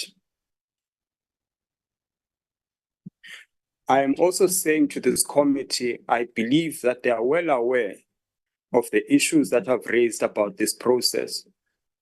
And what would have been appropriate for me is for this committee to acknowledge that there were shortcomings. Unless it insists there was no shortcoming, there's absolutely nothing wrong the Speaker did. There's absolutely nothing wrong with people coming in making decisions when they didn't hear the evidence, people coming in making decisions when they didn't hear arguments. If you say there's absolutely nothing wrong with any of that, then of course you must punish them. But if you are sincere with yourselves and you acknowledge these shortcomings, this committee, and I've been at pains to make this point, along with the Rules Committee, could not even identify that a charged person was not even in Parliament. If you're saying there's nothing wrong with that as well, and Mr. Klaso insists there was nothing wrong, if you agree with him that there was nothing wrong, then of course you must punish them. But if you are in earnest and sincere with yourselves, you'll acknowledge his shortcomings, and perhaps this is a lesson going forward as to assisting the Speaker in the fulfillment of the functions, where my clients are not sacrificed at an altar in instances where we know that there were shortcomings. It could be enough at the discretion of this committee to say, notwithstanding our reprimand of your members, that's the alternative penalty I'm suggesting, that you reprimand the members. Where on the one hand, you acknowledge your own shortcomings, which you don't have to do it in writing, or I'm just saying consciously you acknowledge it, but outward say will nonetheless reprimand your members for their conduct. We would be comfortable with that. And we are saying, once the committee accepts these shortcomings that I've referred to, they can then say it is a lesson to us as well as to what we can do better going forward. And it is my undertaking, I have no instructions on it, but I'm pretty sure I'll be able to persuade my clients that if you are inclined to merely reprimand them, then there will not be a review of these proceedings. The last alternative that we are providing to this committee is this. The first prize for my clients is merely an acknowledgement of the shortcomings and nothing is done. If there must be sanction, a reprimand is enough.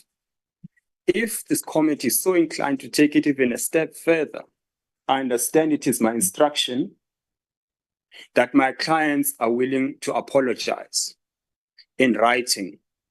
And we are saying, in light of all the facts that this committee is aware of and these challenges I'm talking about, nothing could be further than that.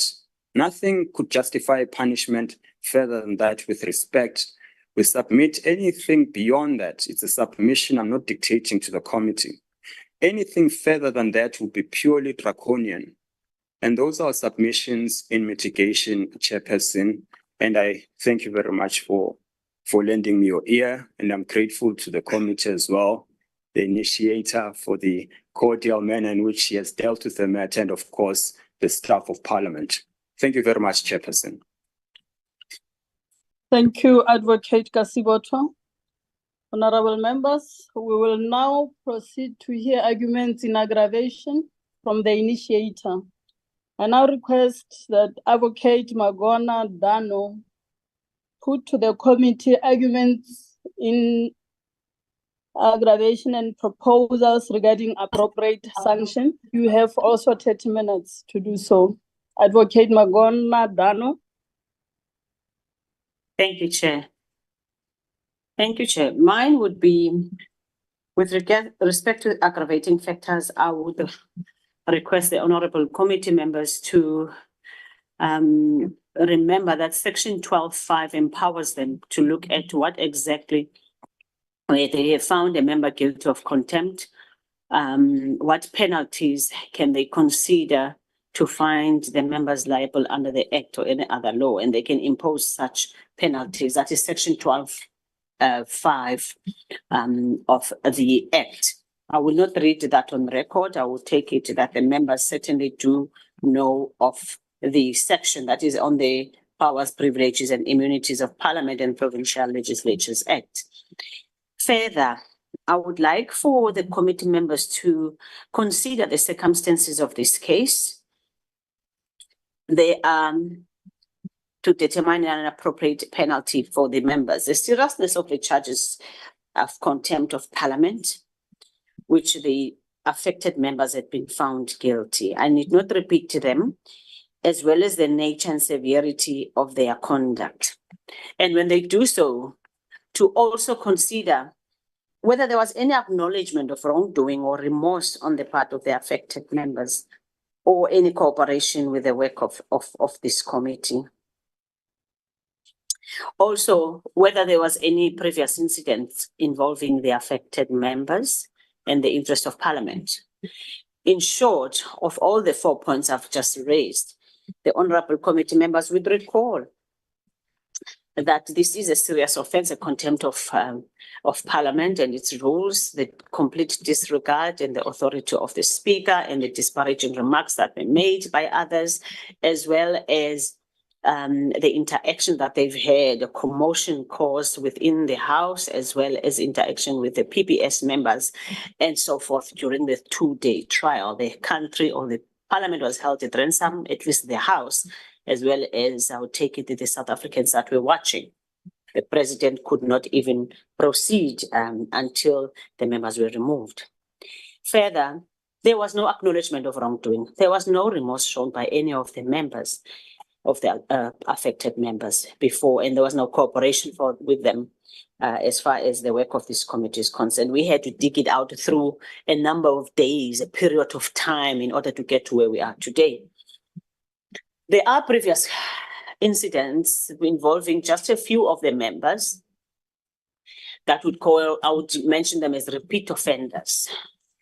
From the information I received, we have Honourable Dlangwini, who was then Mrs. Lowe, as well as Honourable Tambo and Honourable Montwedi. They are repeat offenders. Sorry, hold on. Sorry. My apologies, Chair. I had to interrupt the initiator because now she is stating as fact issues that were not debated here. My clients were never put or furnished with these claims. For all you know, they are true. For all we know, they are not. And they don't have an opportunity to respond to them.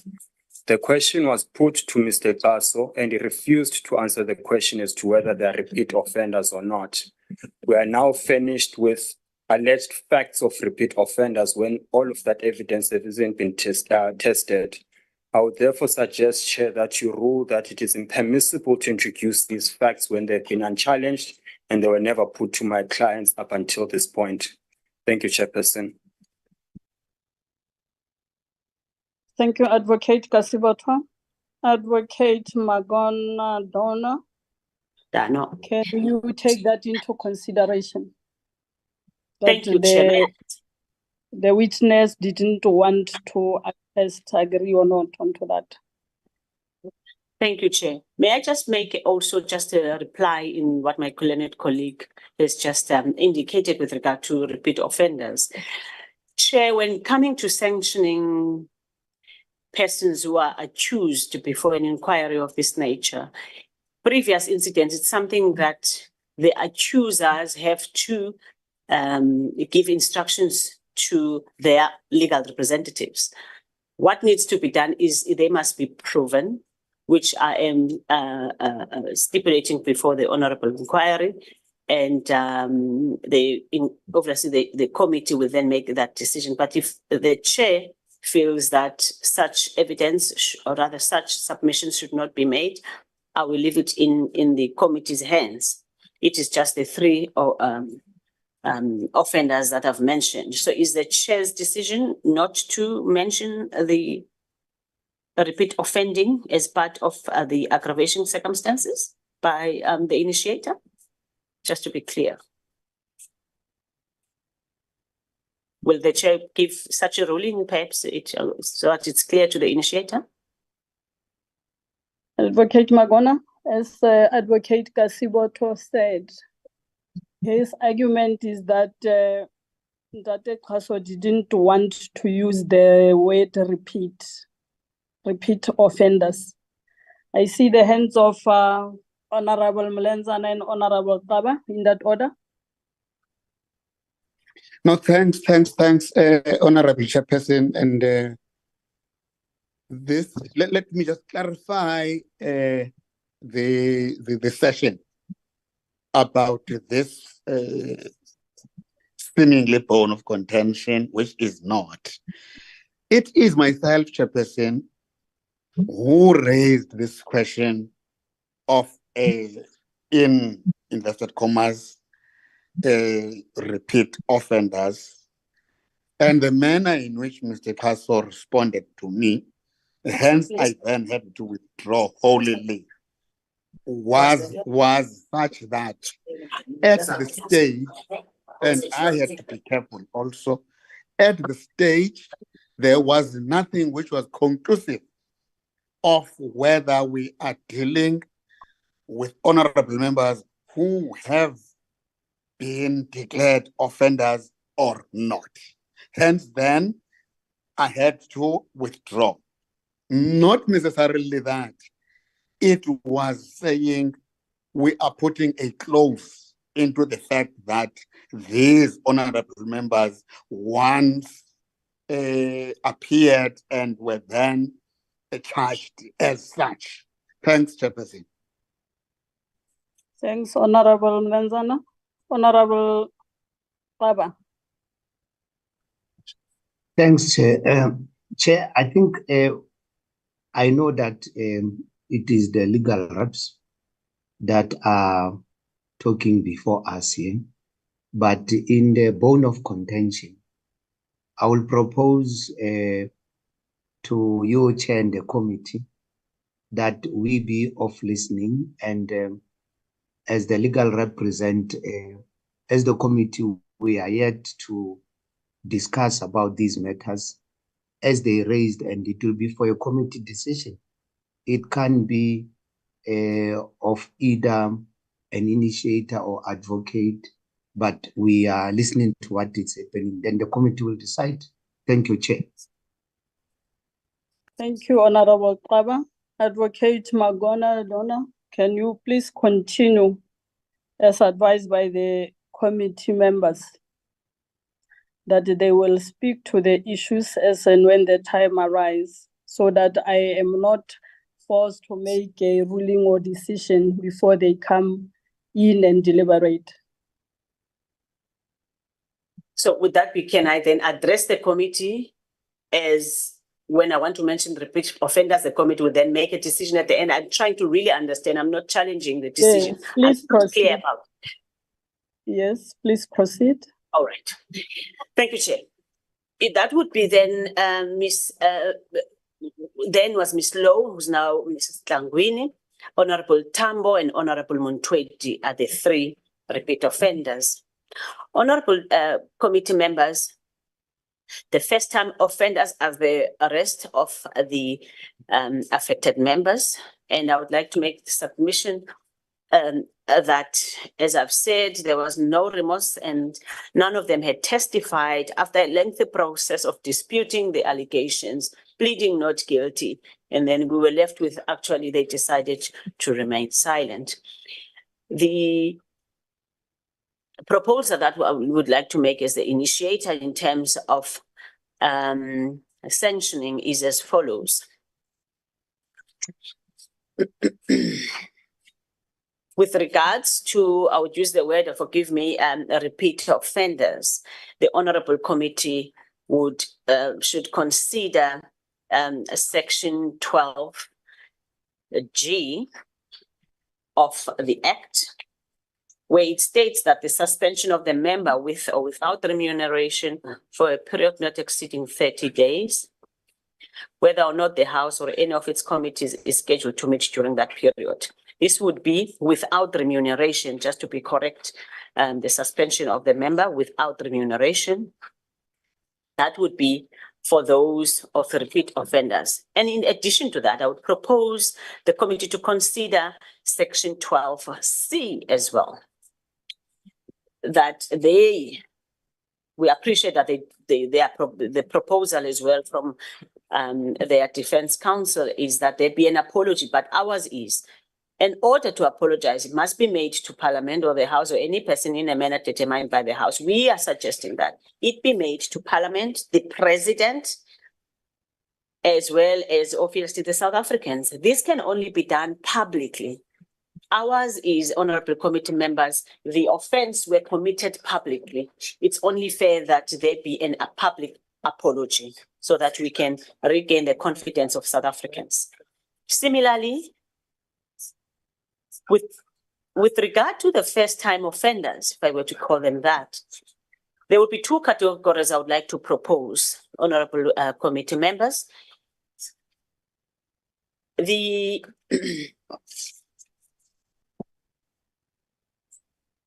are those who walked out independently when the PPS was called.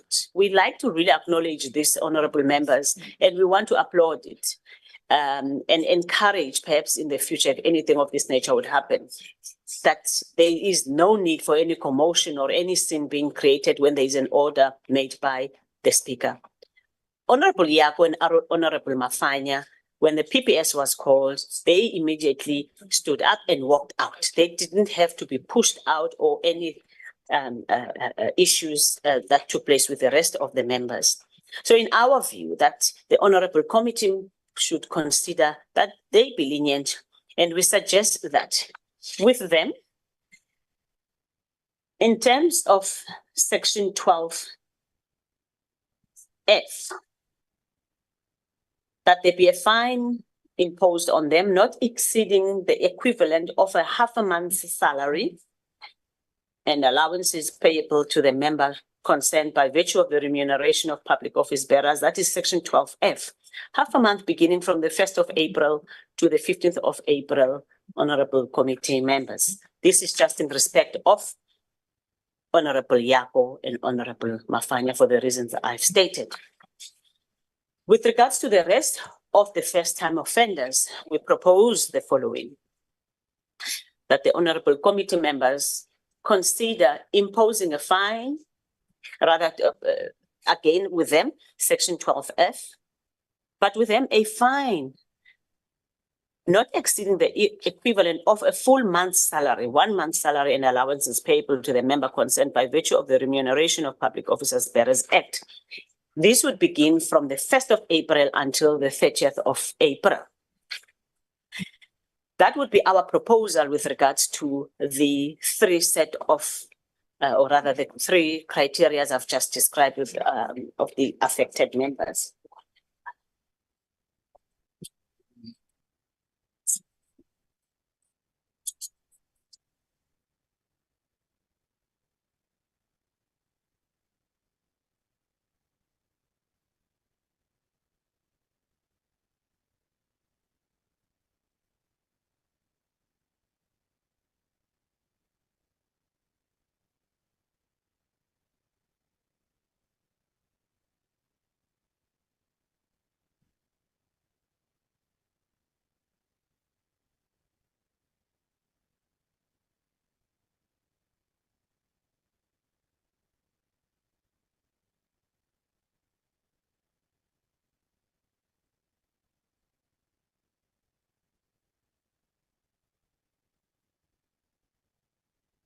Are you done, Advocate Magona?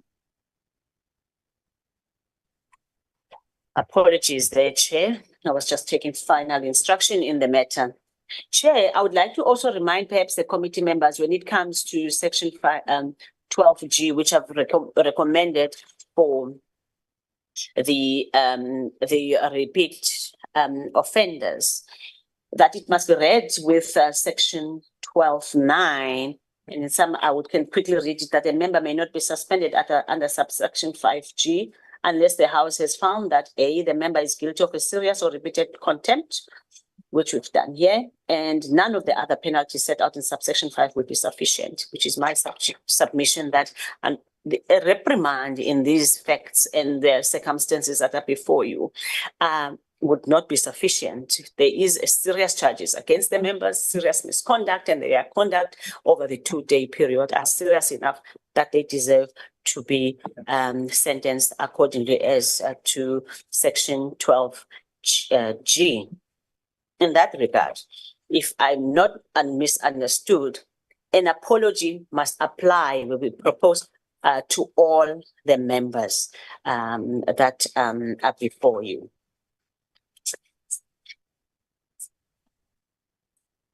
I think that is all the proposals that I have before the Honorable Committee. Thank you, Chairperson. Thank you. Thank you, Advocate Magona Nano. Honorable members, you have heard the arguments in aggravation and proposed penalties. It is time for honorable members to deliberate on appropriate penalties, taking into account the aggravating and mitigating factors put to the committee. And before we deliberate on the appropriate penalties, I will once again allow members 15 minutes to consult individually.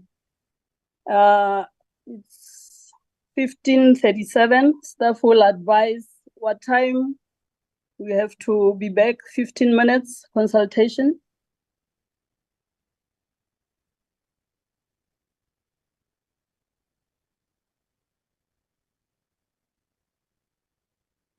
Can we take 15 minutes, honorable members? Chair, the members should be back with their report at 15:52. 15:52, thank you. Thank you, Chair.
Honorable members, are we all back?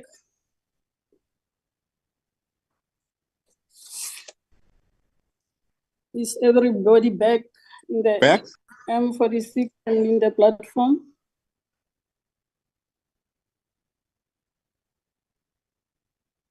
Okay, if everybody is here, honorable Yes, we are members, back. let me indicate that we had the arguments and mitigation and aggravating Chairperson? circumstances and proposed. Sorry? Can I speak to the chair, please?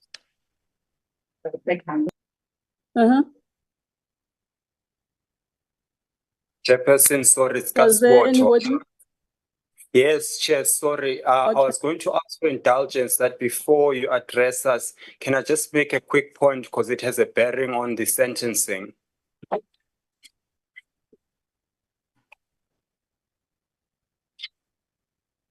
I'm struggling to hear you a bit, Advocate Kasiboto. We are No, at I'm the time sorry. we are committed.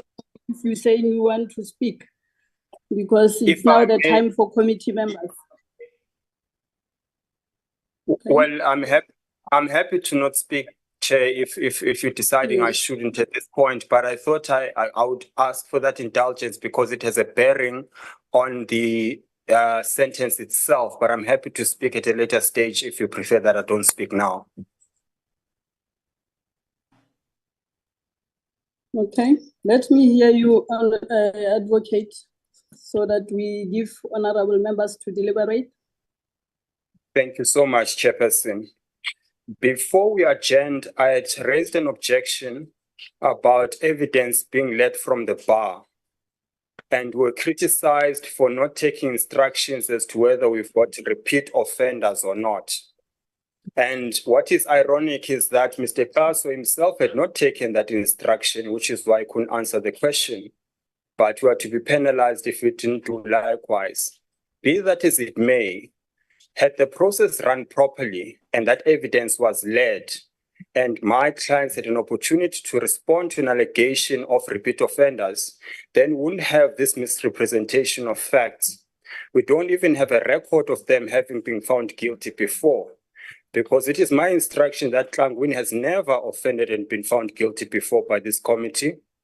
My client Mutwedi says they've never been convicted by this committee, yet they're labeled as repeat offenders here. And that is something that this committee will take into account and punish them. And again, I reiterate the problems we're having with the procedures in this committee. And I want to place that on record. They are not repeat offenders as alleged. And we couldn't put this to this committee because that allegation was never made when they were asked to testify. And insofar as them choosing to keep quiet and not apologize, again, had they been given an opportunity in terms of the rules to then make submissions in mitigation, they were not given the opportunity. We don't know whether they would have apologized at that point or not. The rules say they must be given the opportunity. It was not given to them, and they couldn't bring these facts to account because that opportunity was not given. I want to place that on record, Chairperson, and in your determination of the punishment, I restate they are not repeat offenders. Thank you, Chair. And just as the last, sorry, just as the last point, Chair, and I don't want to appear like I'm being difficult to the committee. We've had a problem where people are being misidentified, and Konto being an example. We would have thought much better would be done in terms of verifying facts before they're presented before this committee. Because had that been done, we wouldn't be having issues surrounding Mtwedi and Tlangwini MPs being accused of being repeat offenders. I again restate the difficulties with the process of this committee and how facts are verified, where people are hung on facts that do not exist. Thank you, Chairperson. Thanks, Advocate Kasiboto. Honorable members, we have had the argument in mitigation and aggravation. Apologies, Chair. May I just also have an opportunity to have a second bite to the cherry? As my learned colleague was given. Just because I gave Advocate Kasiboto, I will give you also. But this is the time I must reiterate for honorable members. I have given the legal team their time. Let's hear you, Advocate Magwanadano. Yeah. Thank you, Honorable Chair. I won't be long. Chair, to be fair, and for the honorable members at any stage, if they want to, will even provide these copies to my learned colleague for the defense to prove the alleged previous repeat offending by them. I will just give the numbers for the what is called before me Parliament of the Republic of South Africa announcements, tablings, and committee reports. Chair, I'm sure the honorable members are familiar with those. I have their numbers to save time. You will find a repeat offense by Honorable Tambo on committee report number 171 of 2023, fifth session of the 6th Parliament. It is dated Friday, 1 December 2023. That is with regard to Honorable Tambo. You will find the repeat offense that I'm referring to. With regards to Honorable Tlangwini, As I had mentioned then, she was referred to as Honorable Low. This is in same committee report, number 91 of 2014. No, it was a while back, perhaps that has been forgotten now. First session of the 5th Parliament, dated Tuesday, 11 November 2014.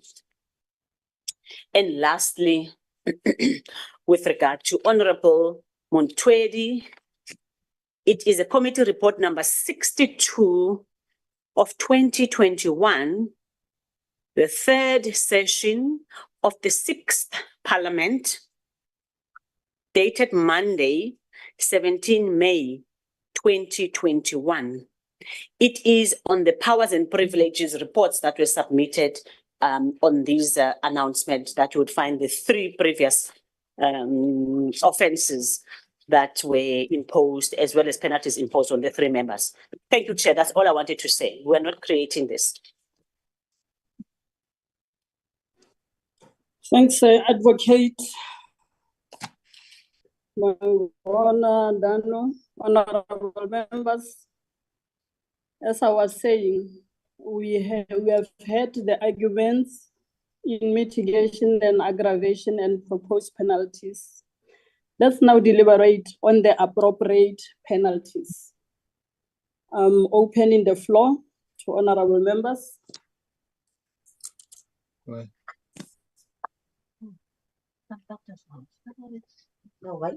The floor is open. The hand of Deputy Chief Whip is up. Ms. Lagude. Honorable Gakuda.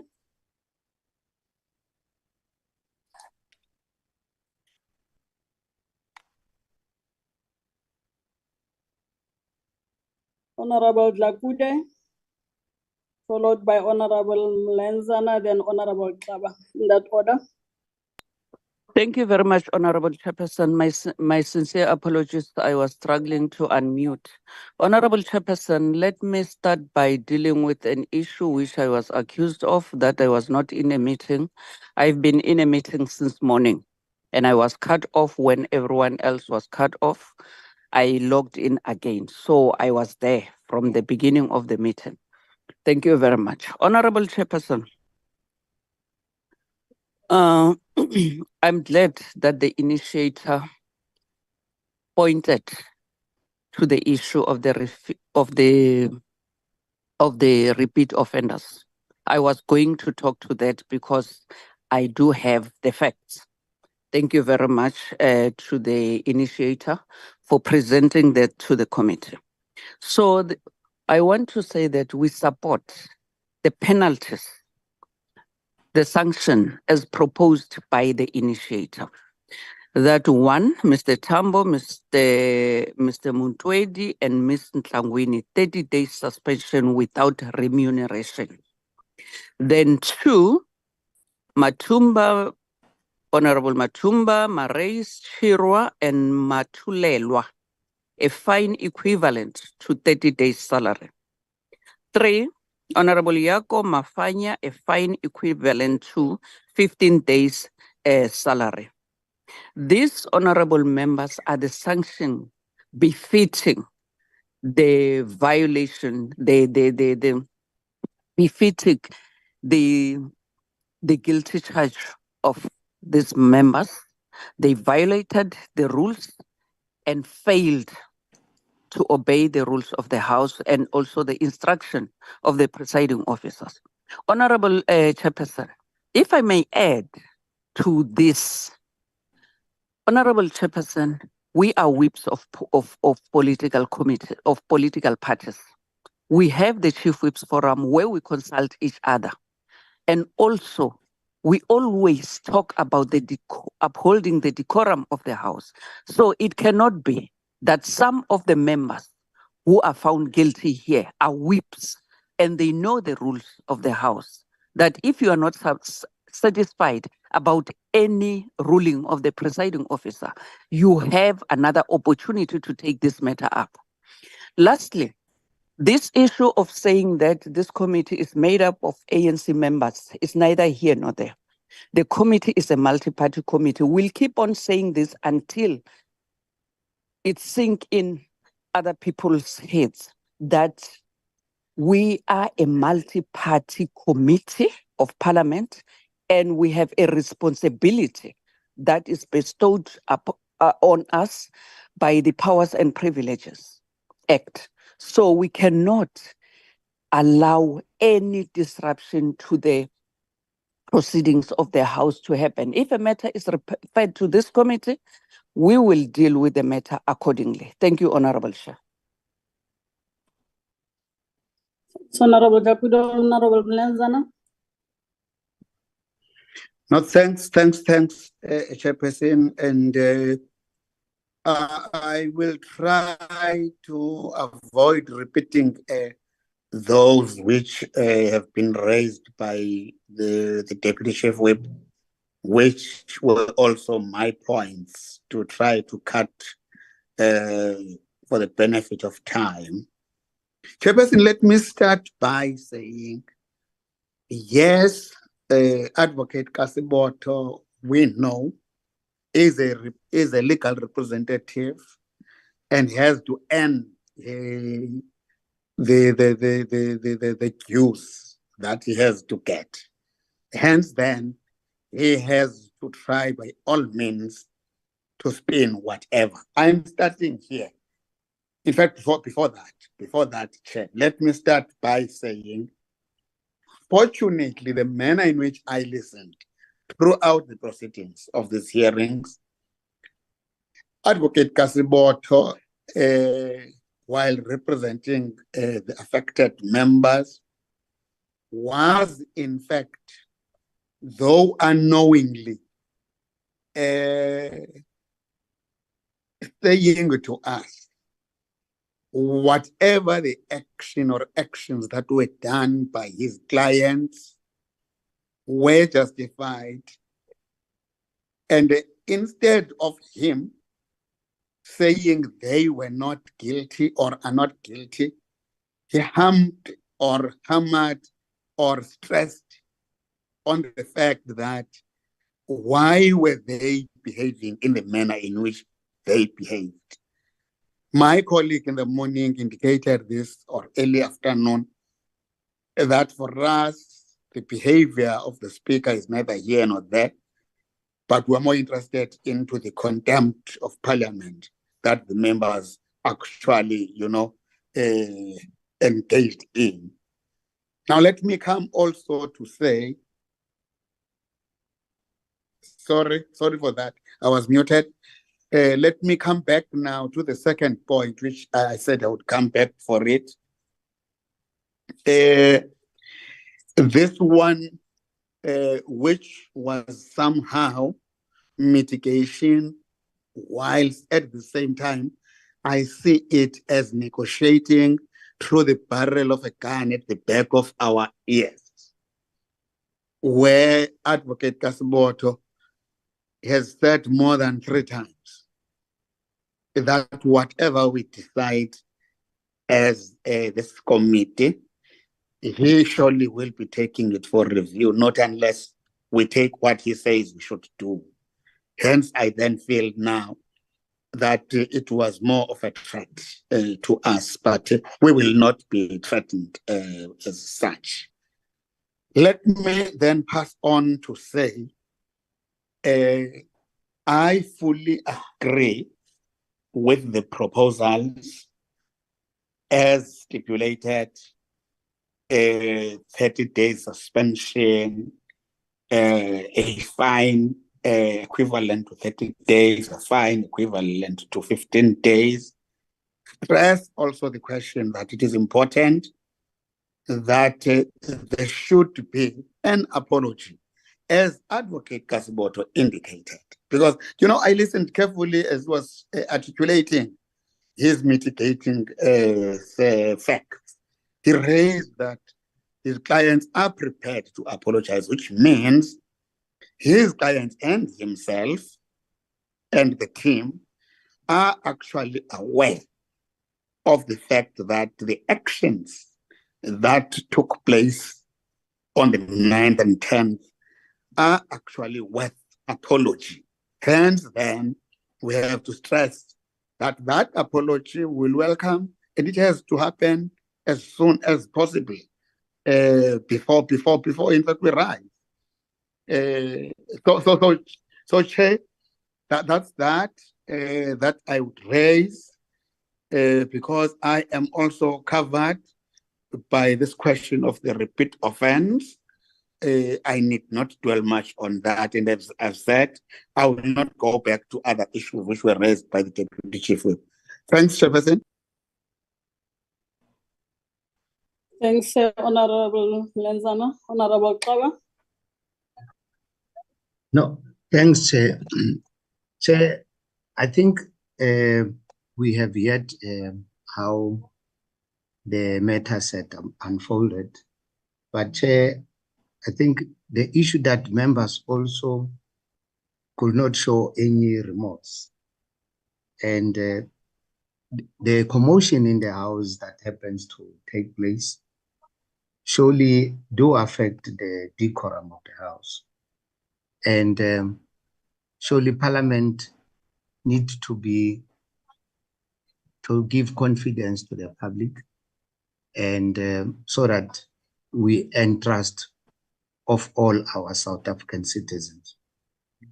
The other thing, Chair, which I wanted to raise is I agree with the sanctions as proposed earlier by the Chief Whip and supported by Honorable Mlenzana. I also join myself in support, and also would urge members, even for future references, to understand the running and how the Parliament runs as honorable members, because we've got the legacy and education to teach to the incoming generation. I think, Chair, mine is to say I support the sanction as raised by the initiator. Thank you, Chair. Thanks, Honorable Kawa. Honorable Tseke. Thank you very much, Chair. Without wasting any time, I think Honorable Lenzane has covered me with regard to the apology, which is supposed to be presented in the House by all the affected members. And I think in terms of the time frames, we have to be specific to say the apology to the President of the Republic of South Africa, and to the Speaker of the National Assembly, and to the people of South Africa. They must present it before the 29th of March this year. I think before the House rise on the 28th, actually on the 29th of March. And then on the issue of the three, I heard the Deputy Speaker has also spoken about them. On the two, actually, Honorable Yako and Honorable Mafanya.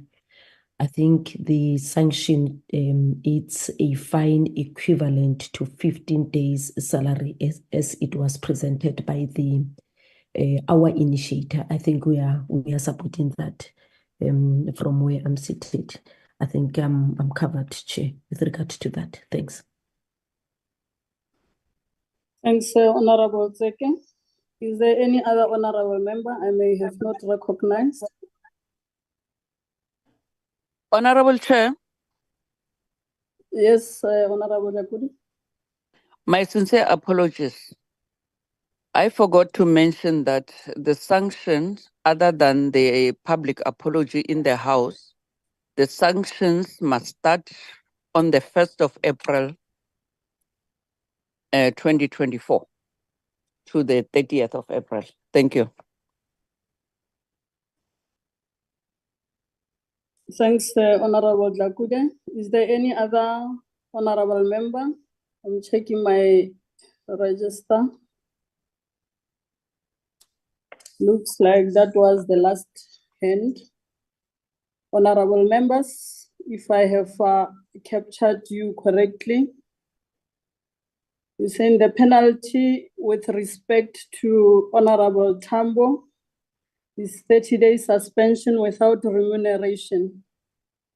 Penalty with respect to Honorable Montwedi, 30 days suspension without remuneration.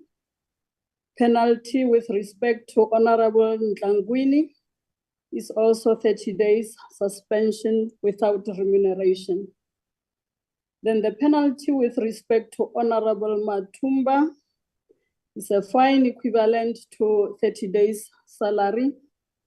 The penalty with respect to Honorable Mare, a fine equivalent to 30 days salary.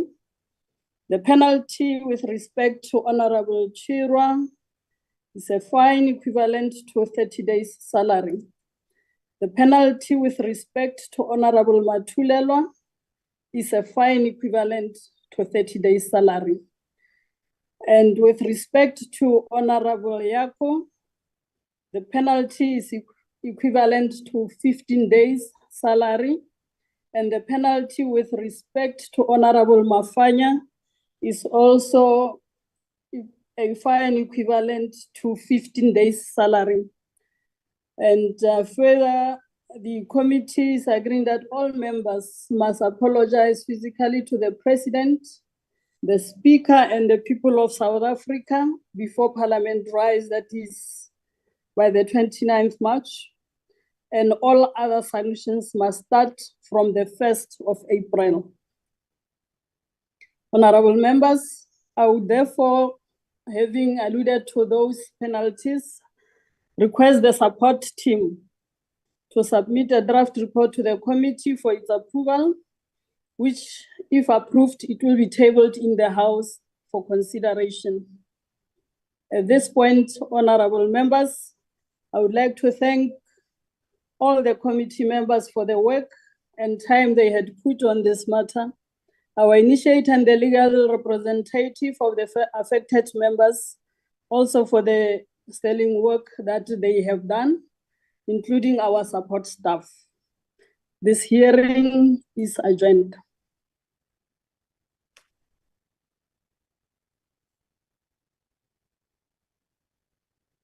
Recording stopped. Long live Thanks, honorable Chairperson. members. Thank you, and have a good afternoon further. Thank you, Chair. Thank you, Chair.